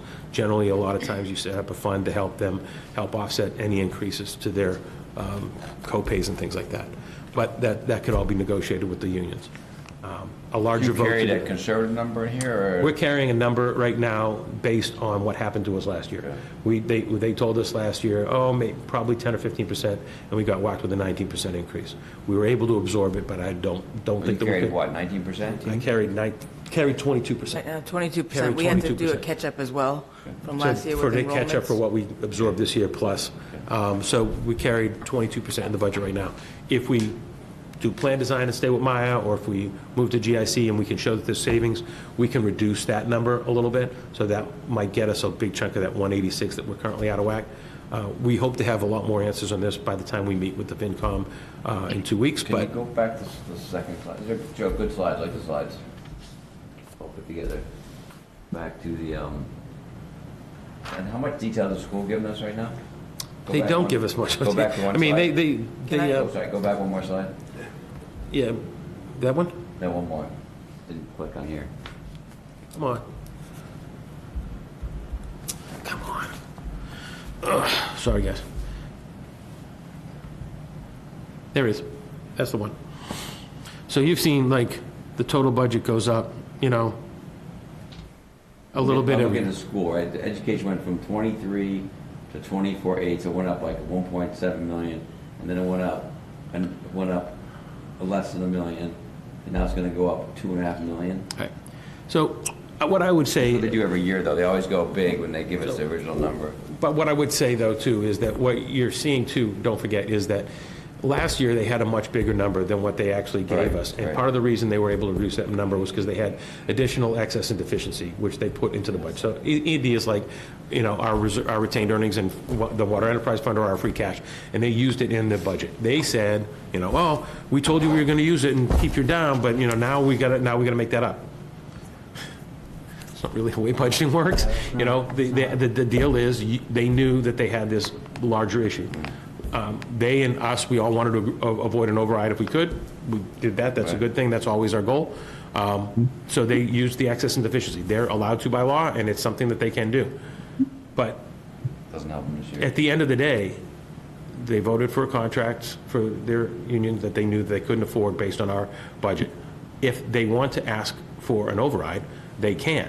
What I'm arguing is that it should not be tied to the town needing an override.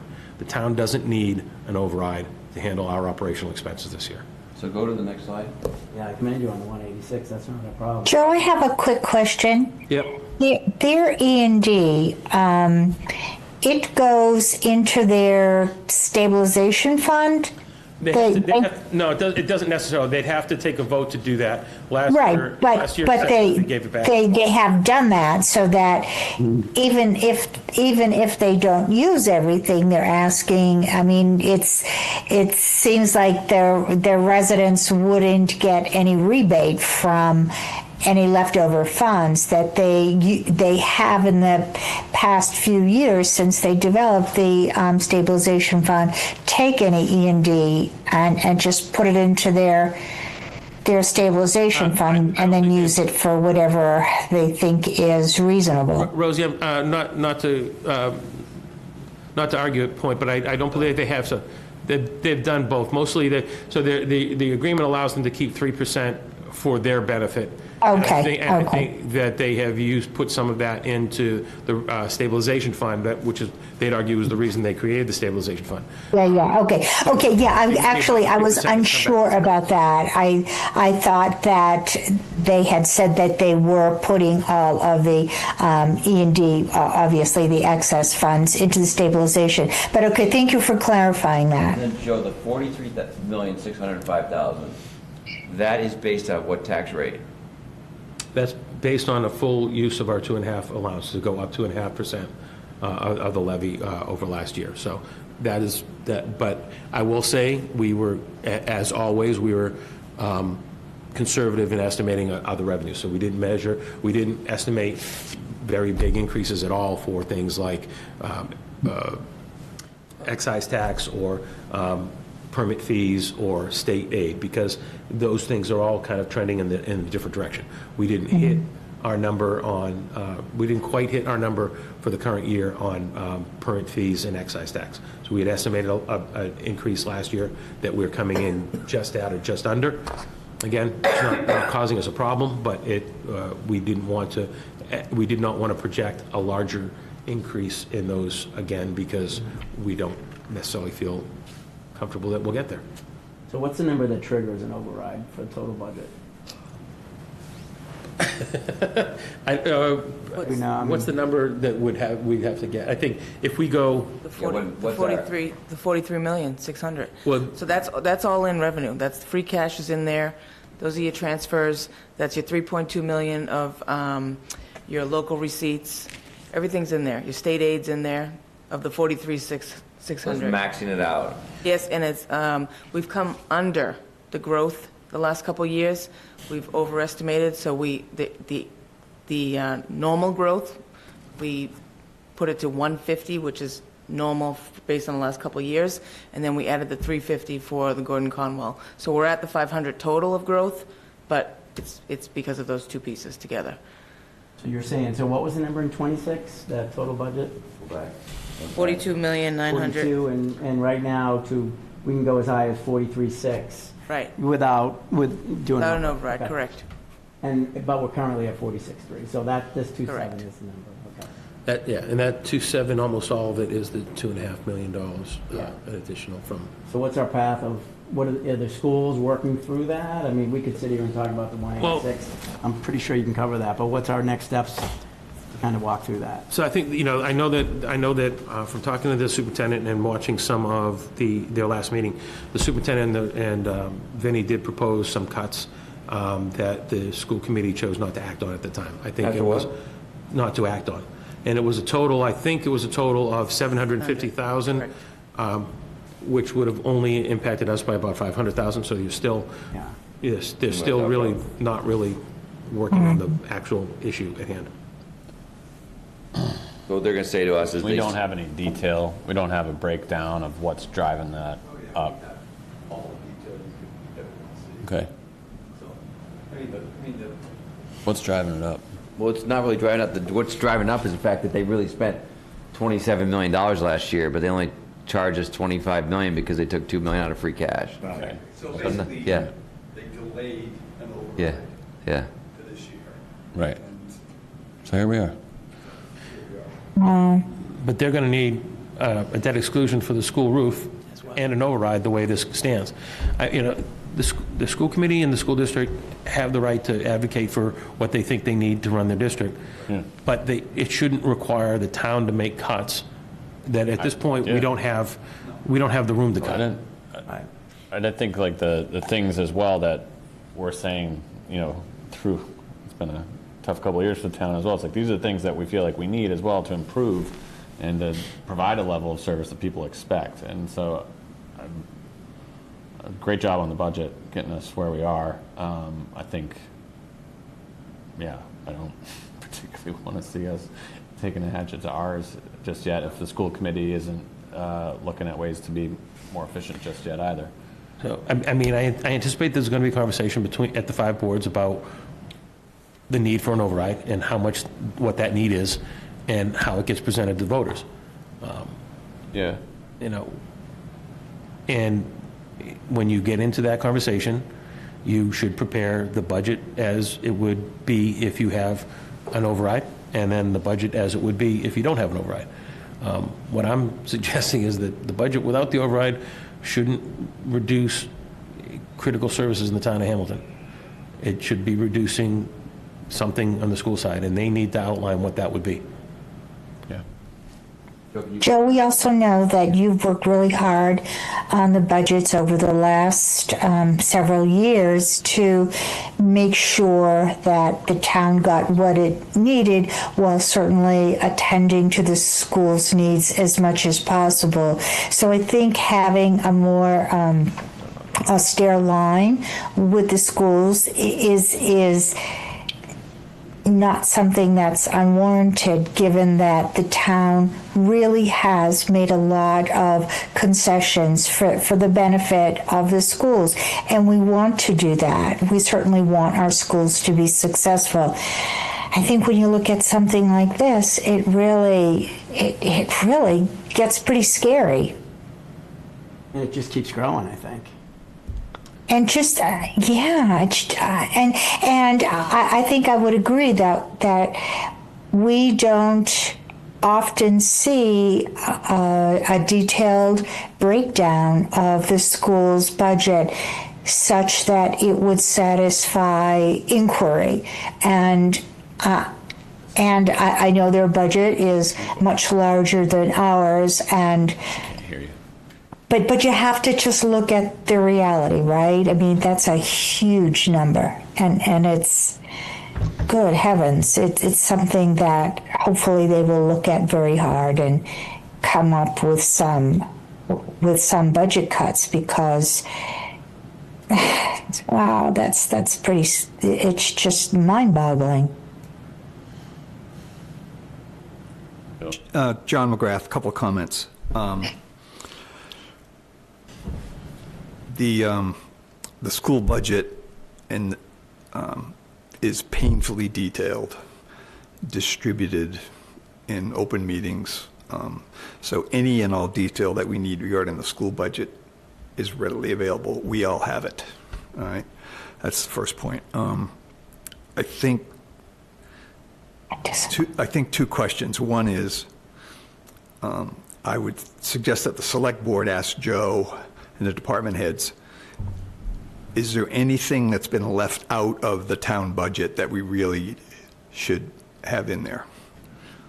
Have we squeezed, have we pushed, have we deleted anything that's going to impact town operations? My assessment after sitting through all kinds of meetings, I don't think, and I asked the question of department heads, is there anything that you really feel as though got cut or you haven't included, or is any rest of the town?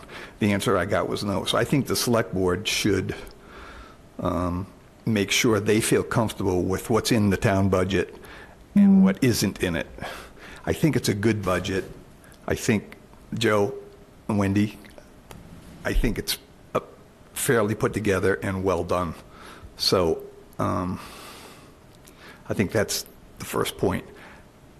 The number that I've been watching and the FinCom's been watching is the percent of revenue.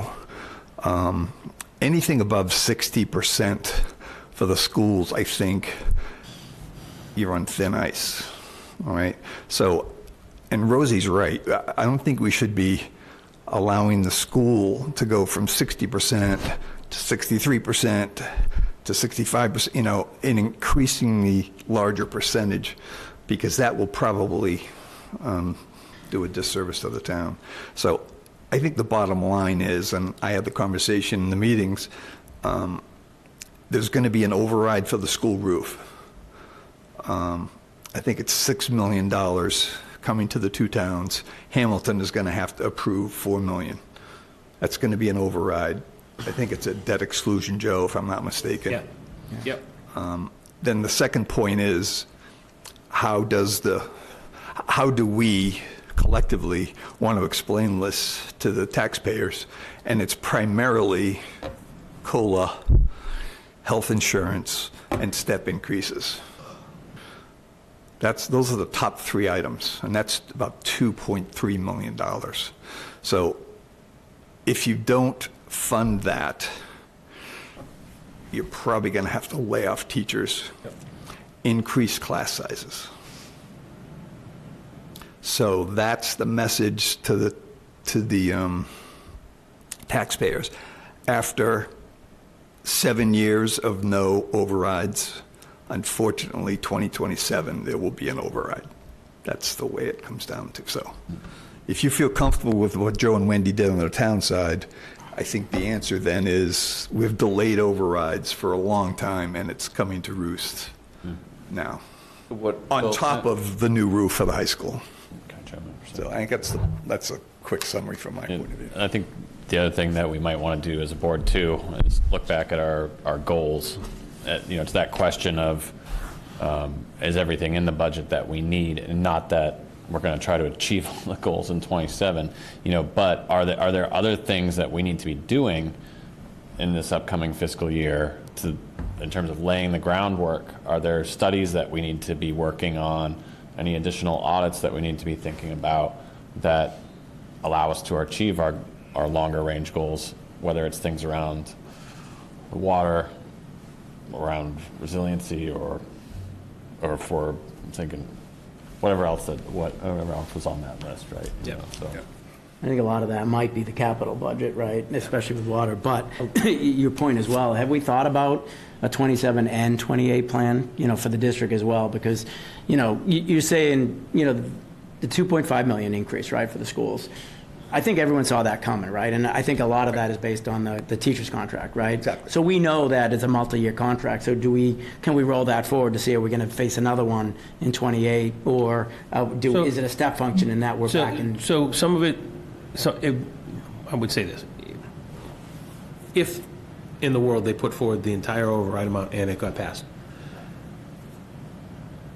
a lot of that would be catch up. So the annual increase isn't so drastic as to be $2.5 million every year. I don't want to paint that picture either. But because they've been artificially keeping the assessment down by putting free cash into their budget, and that's been used to kind of absorb the increase annual over the last 2 years. Now going forward, you'd have to catch all of that up in the 2.5 million. Then next year, it would be a bigger increase than the normal, because I think their COLA was 5%, and ours was 3%. So it would be bigger in 28, 29, but it wouldn't be $2.5 million. It'd be something smaller than that. But could it still trigger an override? It could, potentially. Those are the kind of things I'd like to see, like if we're on a path to that. Yeah, and then really impact and like let everyone decide, right? Like if the 2.5 gets you XYZ, what we feel we need, right? And then here's the cost of reducing it and prioritize the list. Like you brought up layoffs and things like that. I think that should be called out, not to do, but to show the impact, of not doing it.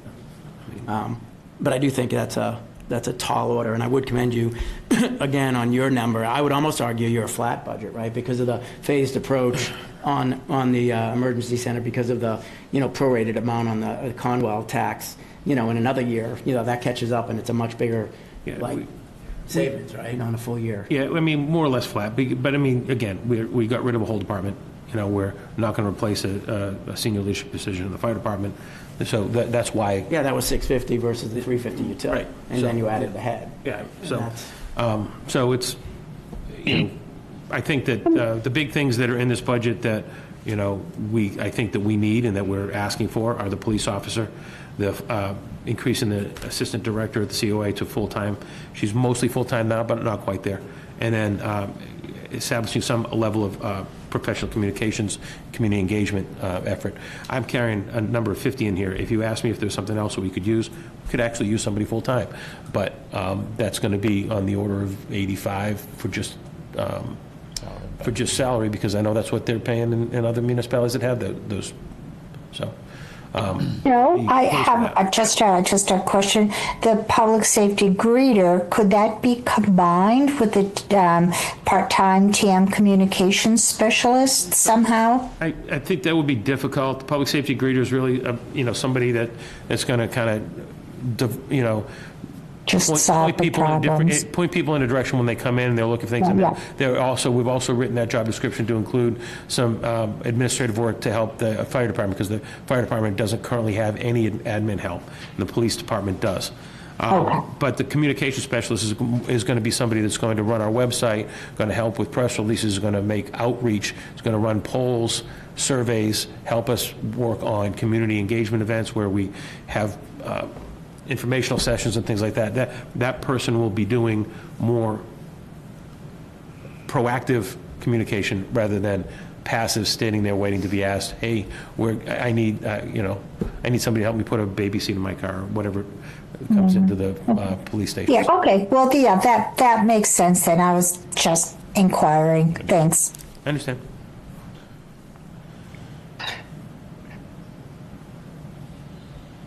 And this override, the 2.5 million, that's our share of it, that doesn't include Wenham's share, right? They're projected to increase their budget by, is it 11.6% or something like that? I mean, Wenham's going to be paying a hefty increase as well. Yeah. Well, I think Wenham's already decided, though, that I don't want to speak for them. I had heard through the grapevine that there's some belief that they need an override for town side services there as well. So they're not planning on having the same conversation necessarily with the schools that we are. So you're suggesting breaking the budget into 2 votes? Yes. Which we did a few years ago. Just to create conversation, doesn't really do anything because you can't approve one without the other, but can you? You can. The situation we've run into in the past is that somebody stands up and tries to merge them and join them on the town meeting floor. My point is that if they're going to take that budget to town meeting floor, they're also going to need to bring an override question to the ballot the following Thursday. And I think that we need to be very specific that nothing that should be in that override ballot question on Thursday is related to the town meeting, the town services vote. And that needs to be part of the messaging for them. And I think if we get, pushback from the community that just that says, well, actually, no, I don't need these services, those services, and this aspect of the school, or the number of teachers or head count that we have, classroom sizes that we have, the way we have our schools operationally organized with the 3 elementary schools, et cetera. They say that's most important, and we want you to look elsewhere and see what else you can do.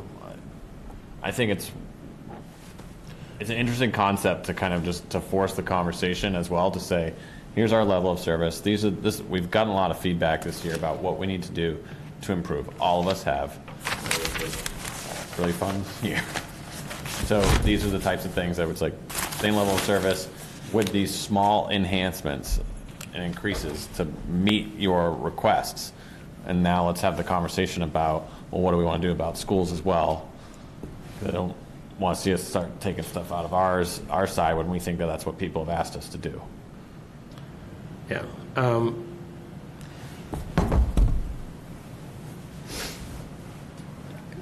I'm kind of okay with, like, just to put it out there, Yeah. I'm okay with having 2, just to like say it. Yeah, no, I think we'll do too. I mean, I think it makes I am sense. There's, you know, I'm also okay, The like, whole- if we the have a whole 5 town board budget- meeting and they say, look, we're gonna do all this stuff, we got a couple $1 million worth of ideas, and like, let's get it all back into one thing, like, I'm okay with that too, but I wanna have the conversation first. That's what I'm trying to say. the entire town budget, including capital, which would be paid for out of free cash, and payments to OPEB and stabilization funds, the entire town budget is $17 million. If you asked us to cut $2 million out of that, not touching the stuff that gets paid for by free cash, You're cutting services. you're eliminating whole departments. Yeah. Right. And then some. So, So what we don't have happens? that. If you play the card forward, it's separated, you know, and an override doesn't pass. The town budget's approved, and you move forward into 27, and then there's a process. I think for the goal would be to have the town and the school, have the school outline what it is that they, if the budget doesn't pass at the polls, if it doesn't pass at, if it doesn't pass at the polls, then they have to bring forward, we'll have to have a special town meeting before July 1st for them to bring forward another budget that could be passed But our budget does within. not pass. Yeah, that's my question. Does our Legally, our budget budget pass? doesn't pass if they don't pass. If we have them on separate votes, it would. You sure? Well, I think so. That's my question. I think so. I don't know. Check with. Because otherwise, there's no sense to break them out. Well, it was more for talking points than it was for, but I did not think our budget would pass unless they both passed, but that's what Yeah, I I thought think the it's fine discussion was last that time, but if, I don't know the answer, but Yeah. I would think it doesn't either, but it is a separate vote. Right. But it's, I don't know. if it has Still gets teeth state to it, then I'm all in favor of it. It doesn't have teeth to it, I'm still in favor of it, but just it becomes Right, a it's talk. more of a talk point. Yeah.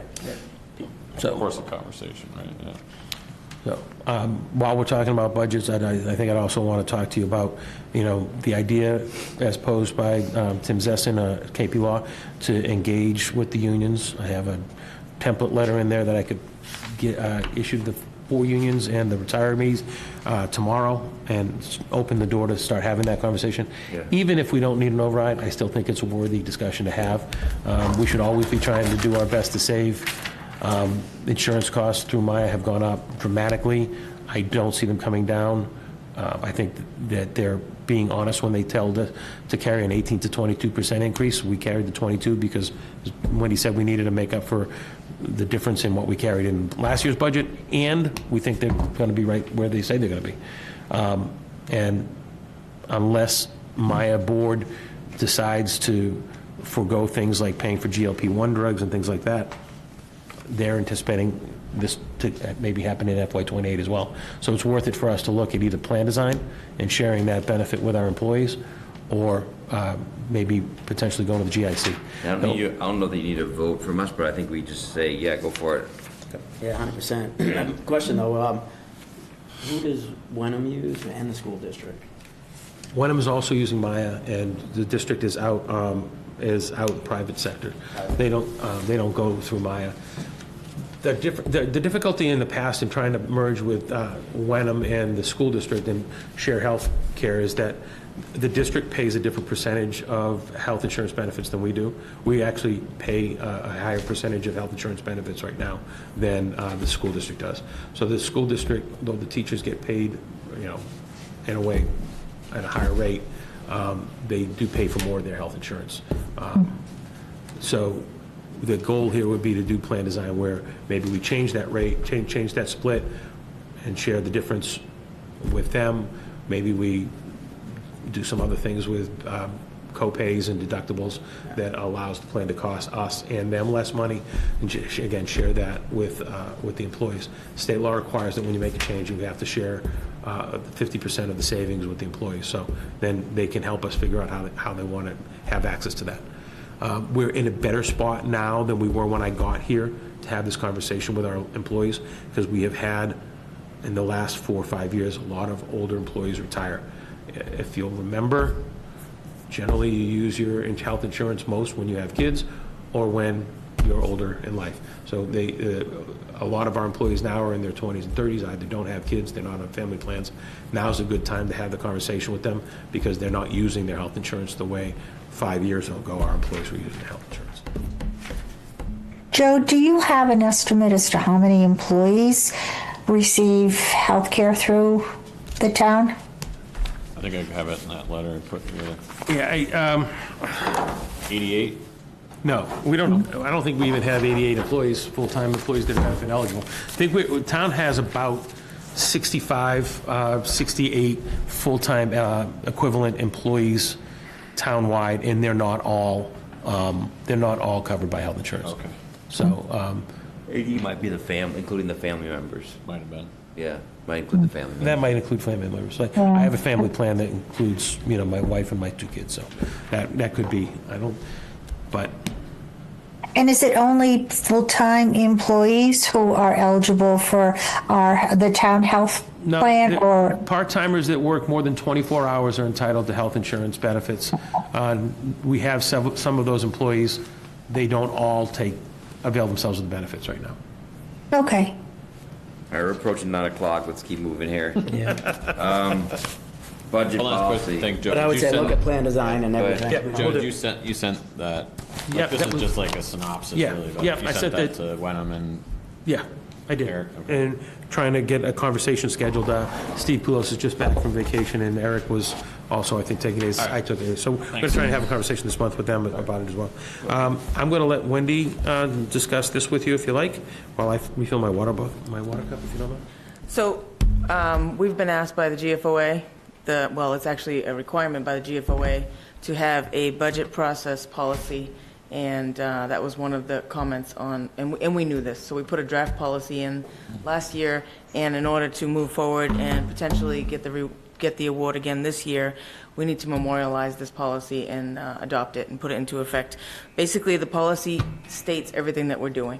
It identifies the timelines, it identifies the capital projects, the amount of the capital projects, it identifies where the money sits, it identifies who's affected by the budget policy. So the town's been doing it all We have a along. process, we're just making it into a formal policy. Correct. We're not Yep, changing we're just anything. memorializing it. So all we're doing today is just putting it in front of you so that you can look at it, get familiar with it. We've already given it to FinCom, and we'll wait for FinCom to vote on it and then recommend action, and then we'll be looking for your vote early February. Okay. Perfect. And It's a good policy. when is FinCom looking at it? Do you know? And what's the timing on it? It has to be done by a certain time, or? Yes, because we have to close, we're actually going to have a meeting on Wednesday with the Collins Center to tell us the deadlines, but we have to close the budget process to get it to print by end of February, Okay. for sure. I think the only red line I see is the project cost for capital. Is there anything behind the 15 to 25K? That was more of a standard policy, and we put it to what Hamilton's policy is. Okay. It's Oh, okay. $25,000, yeah. Looks good. Yeah, I thought it looked like a pretty comprehensive policy. Was there a template you worked off of, or did you? Yes. AI?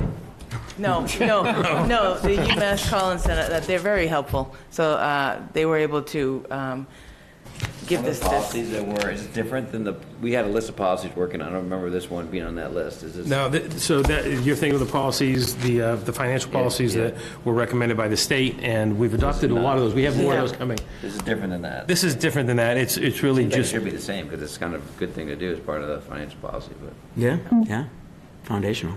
Yep. I like that it includes the school district's capital improvement stuff in here, too.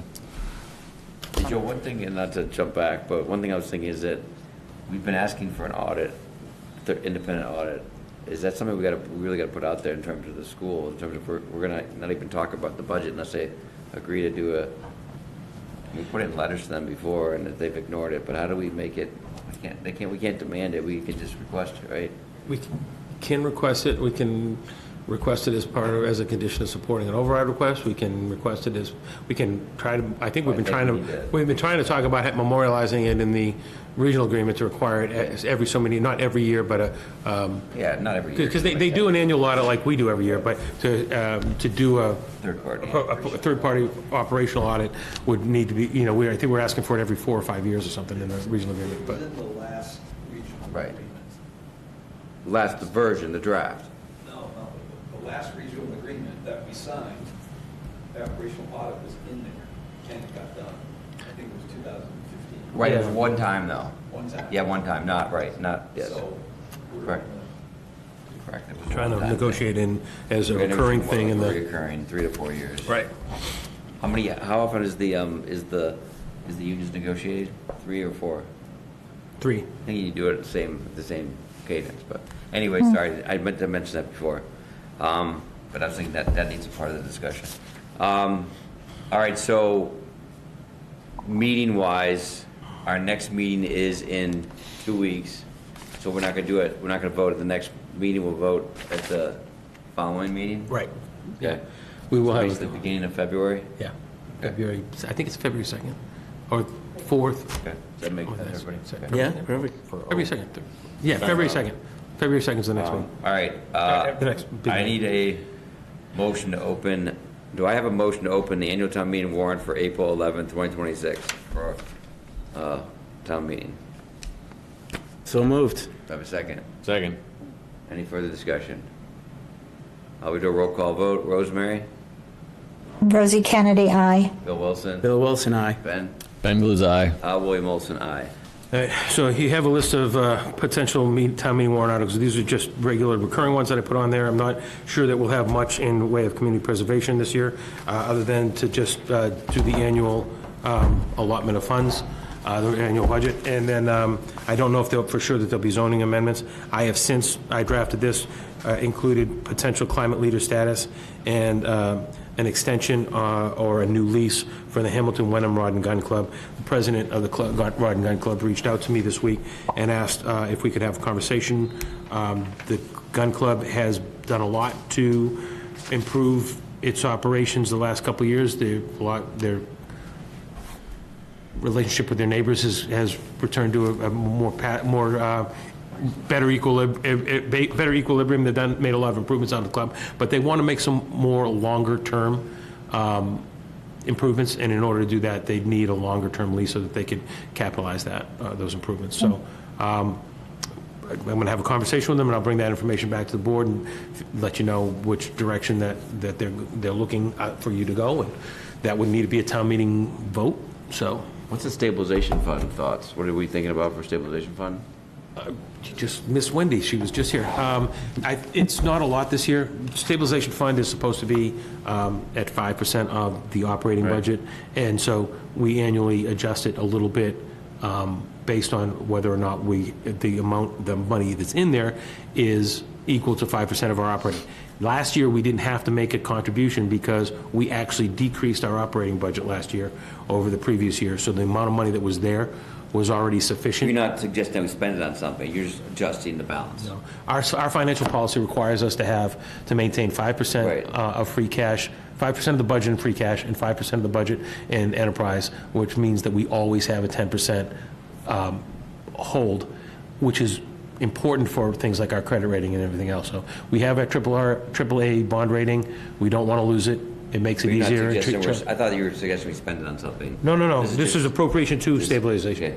So it's our annual appropriation from free cash to stabilization, from free cash to the capital stabilization, because that helps prove our creditworthiness and our sound fiscal policy to the credit rating But still to agencies. maintain the 5%. But to still what maintain about the 5%. money coming in, like whether it's Gordon Conwell, Southside? So, We're gonna have a fund meeting. We're gonna go through all of our yeah, funds, I was going to say, we got the balances of all of our funds. but we And there's wanted to probably, have- like, a lot of funds we don't even know about. Like, we still have a patent fund, which I don't even know what's in that.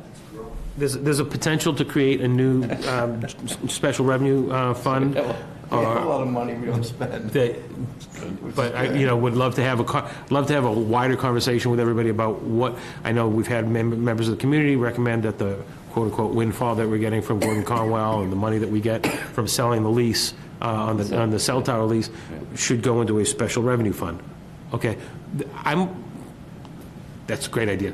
What is the special What does revenue that fund mean? for? Yeah. What's it mean? What would it be able to be used for? And do we use Or is this the- just or do we another use the fund that you're interest? going to stash money in and never use? I just need to know. Yeah, well, we should go through a list of all the funds that So are I'd out like, there. yeah, I'd like to go through all the Yeah, funds. that'd be great. Yeah, we could bring the treasurer in, because they can talk too about the way some of those funds have been. Who's our treasurer? Peggy McLaughlin. We could bring the treasurer and her financial advisor that and next talk week? about Is the that way enough we've been time or invited. enough money? No, probably in February, not for the next meeting. But talk about what we've been doing to invest some of those funds, so that they've generated revenue for us the last couple of years, and that we recognize in the budget, which is good. So that was done when Alex was here. So it's reoccurring, so it can go into the. It's reoccurring, so it goes in. We estimate it, and so we estimate conservatively, and it comes in a little bit higher than what we estimate, but you never know. No, you It's can't, right. it's an investment fund, right? So it's invested. So if the stock market goes down, Right. it doesn't come in where we expect it to be, we have Yeah, to well, look at today. be, we have to be conservative about how we use that fund. All right, that's good. All right, anything else on that? Nope. Okay. I did include a copy of the annual town meeting calendar in there, just for you Yeah, I saw to that. look at it. And I also included a select board agenda setting schedule. I just updated it, took the same cadence and just moved it forward through the April meetings.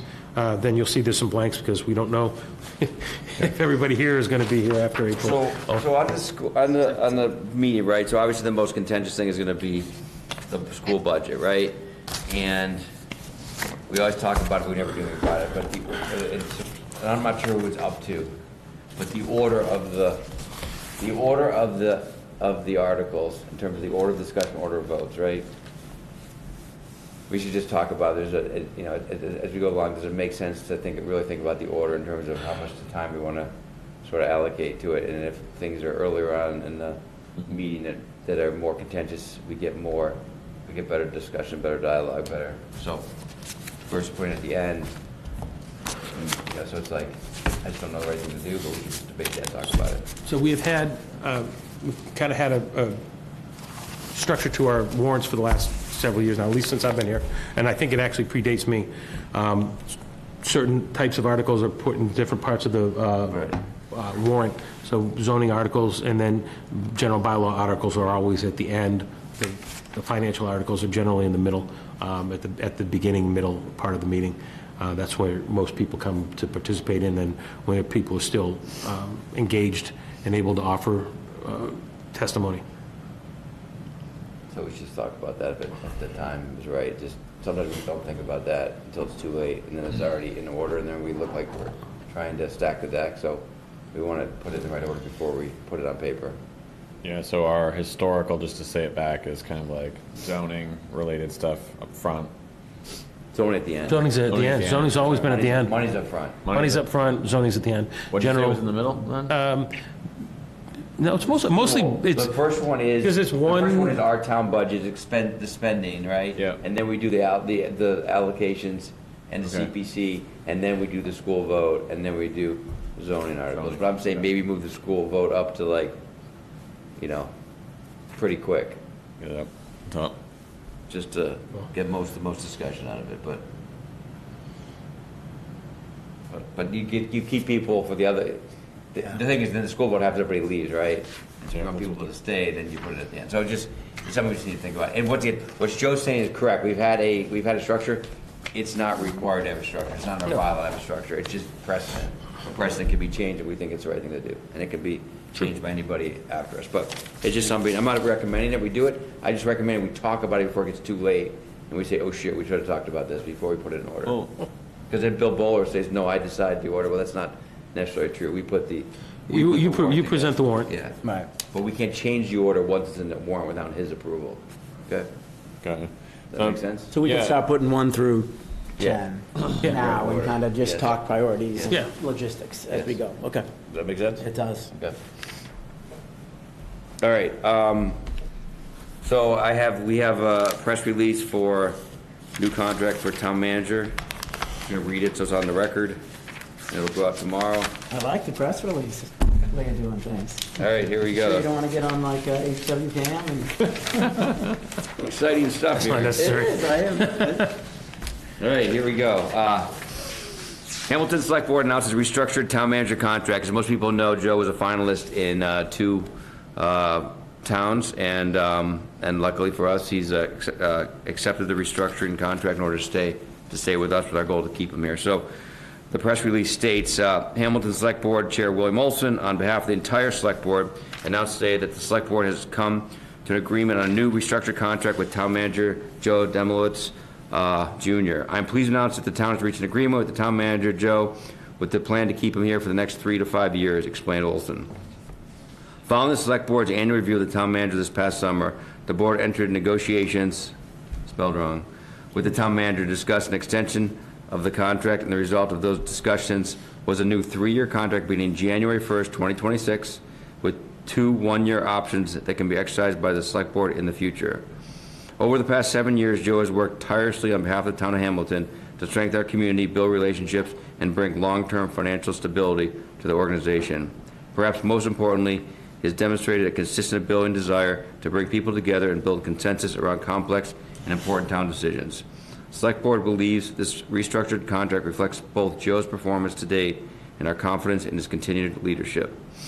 The new contract increases the town manager's base salary to $210,000 per year, bringing him in line with his peers around the North Shore, which begins on January 1st, but freezes his salary until at least July 1st, 2027.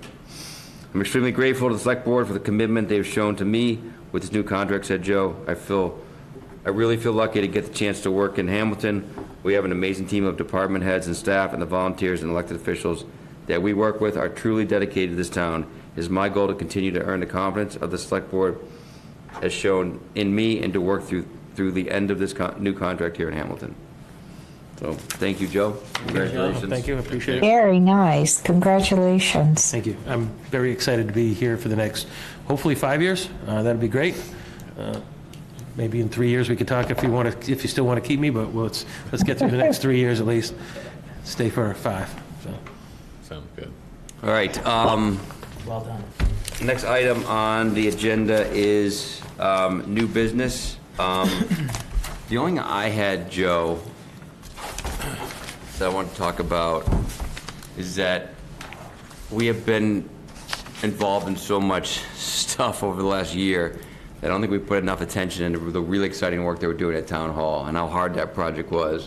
We sort of we've got some updates and stuff, but I want to think about more how we can sort of get the community excited about it, because I think it's a really big deal. The building's going to be great, and to come up with some event that when we do the ribbon cutting or do the opening or recognize the staff for, relocating for, a number of months and maybe not being ideal conditions, but I want to sort of come up with a way to recognize the staff for sort of making it happen of Town Hall and relocating for the year, as well as getting the community more engaged. So I don't know if it's an event, I don't know if it's purchasing something as a gift from the Select Board to the Town Hall, to the employees, but something that we can do as sort of acknowledgement of appreciating the effort that you and your staff has done to relocate and make it happen, as well as the town really getting excited about what this building's going to be and look and perform like. So I just want to get some discussion going on that.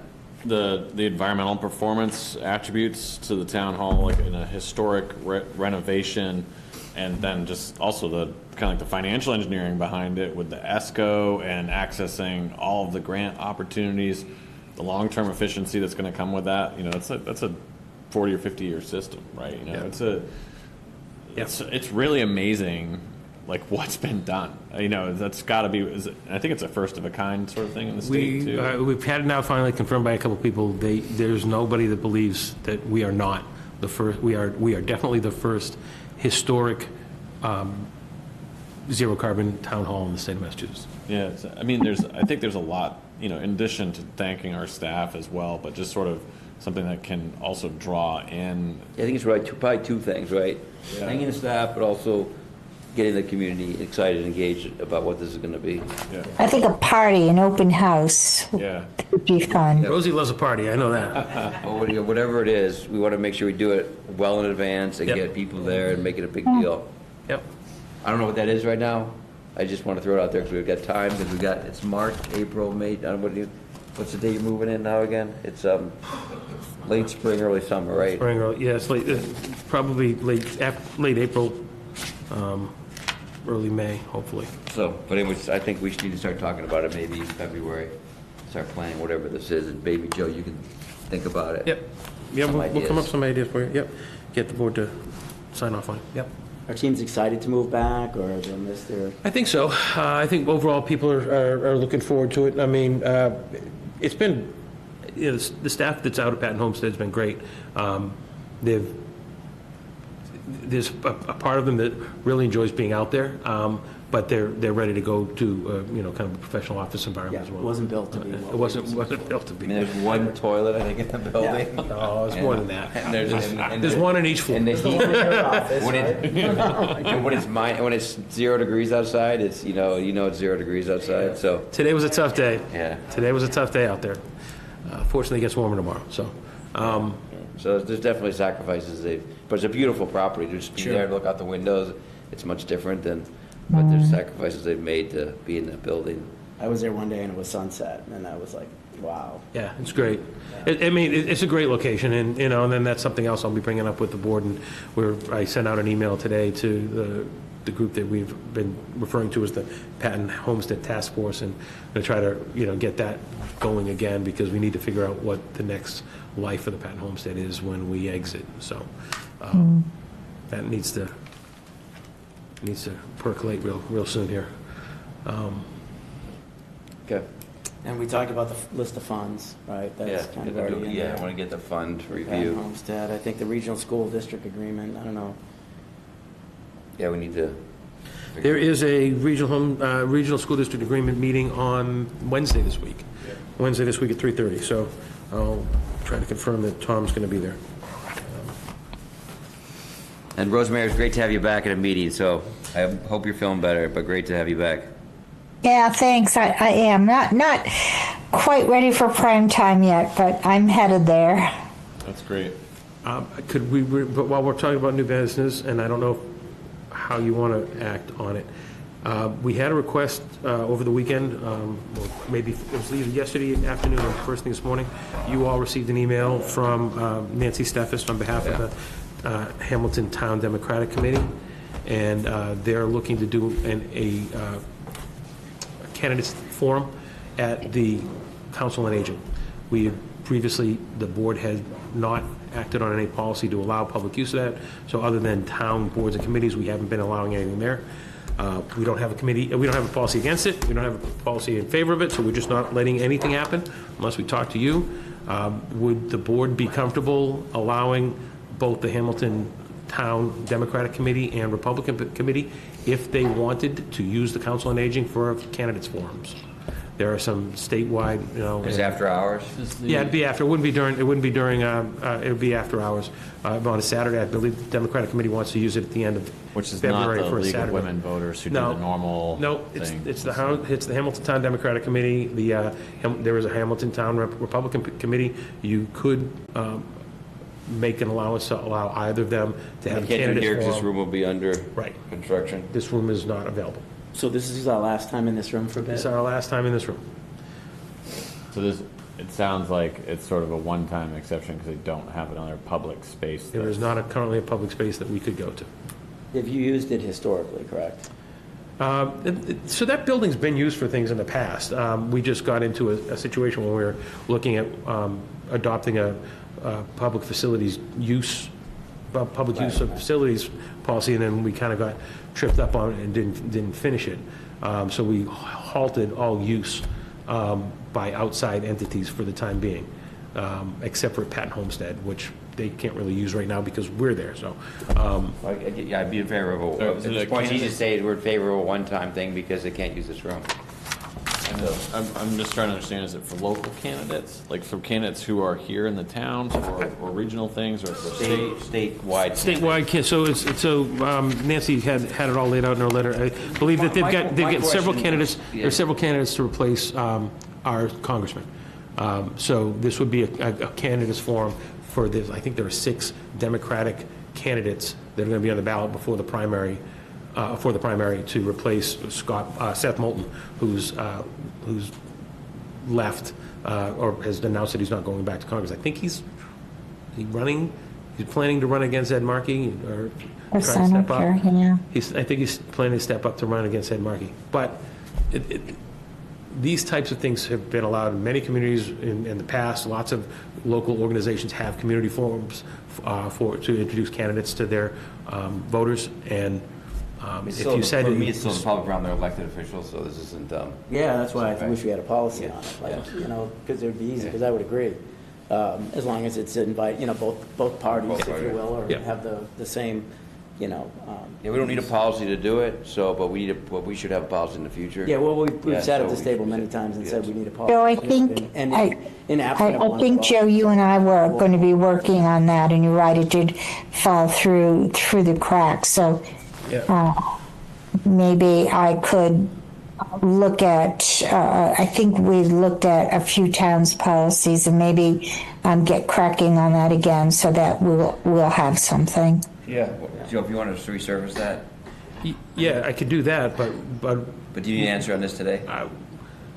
Unless you want to take a vote before the meeting on the 20th, because they need time, because the candidates all have to be invited. They all have to be invited and confirm their schedules and everything else. Even if we adjusted, we have a policy, don't we? Like, is there a fee they pay, or do they? No, we don't have anything. You That's what don't. we were trying to do. You don't have a policy. Even if we don't, the end all. We can get it done within 2 weeks, I think, Joe, because we had a rudimentary policy. We can't vote on it at the first reading, but we can allow this to happen as a one-time thing because they can't use the library. So that's just how we would go at it. So let's just say because this is. So we going to make a motion to that effect? Can we make a motion if we're not? It's not on the agenda. There's nothing legally that says that you can't vote on things. So I have a motion to allow the Democratic Republican committees to hold a meet candidate night at a Council on Aging within the next 2 months, one time for each party. Second. Can I amend? So with a slight amendment that they get approval from the Council on Aging first, and that it works with their schedule. Yes, perfect. That's all. Yes. And it would be nice if we don't even have a fee to utilize it, so that at least they get something out of it. The Council of Aging. You know what I mean? A donation. Yeah. Donation in kind. Yeah. These political committees have lots of money, right? Like tons. All right, so I'd be okay with it. So Rosie seconded. We made an amendment. So we have Rosie will resecond the amendment. Yes. Okay, and then But are we going to think about a fee? I mean, just as part of the amendment? and that's for a donation in kind. Yeah, like Right, make a recommendation, Joe. A recommended donation. In kind, yes. $100 to go to the Council on Aging. For this, the beautification. All right, I'll let them know. Yes. All right, we'll make a Need a roll call vote? vote. Yep. Rosemary, I'm sorry? We need a roll call vote. So Oh, okay. Rosie Kennedy, aye. Bill Wilson. Bill Wilson, aye. Ben. Ben Gluzza, aye. William Wilson, aye. Okay. Look at us. Get stuff done. Okay. All that's left is a motion to adjourn. Do I have a motion to adjourn? I move that we adjourn. Do I have a second? Second. Roll call vote. Rosemary. Rosie Kennedy, aye. Wilson. Bill Wilson, aye. Ben. Ben Gluzza, aye. And Bill Wilson, aye. Last fumes there. I was like, all right,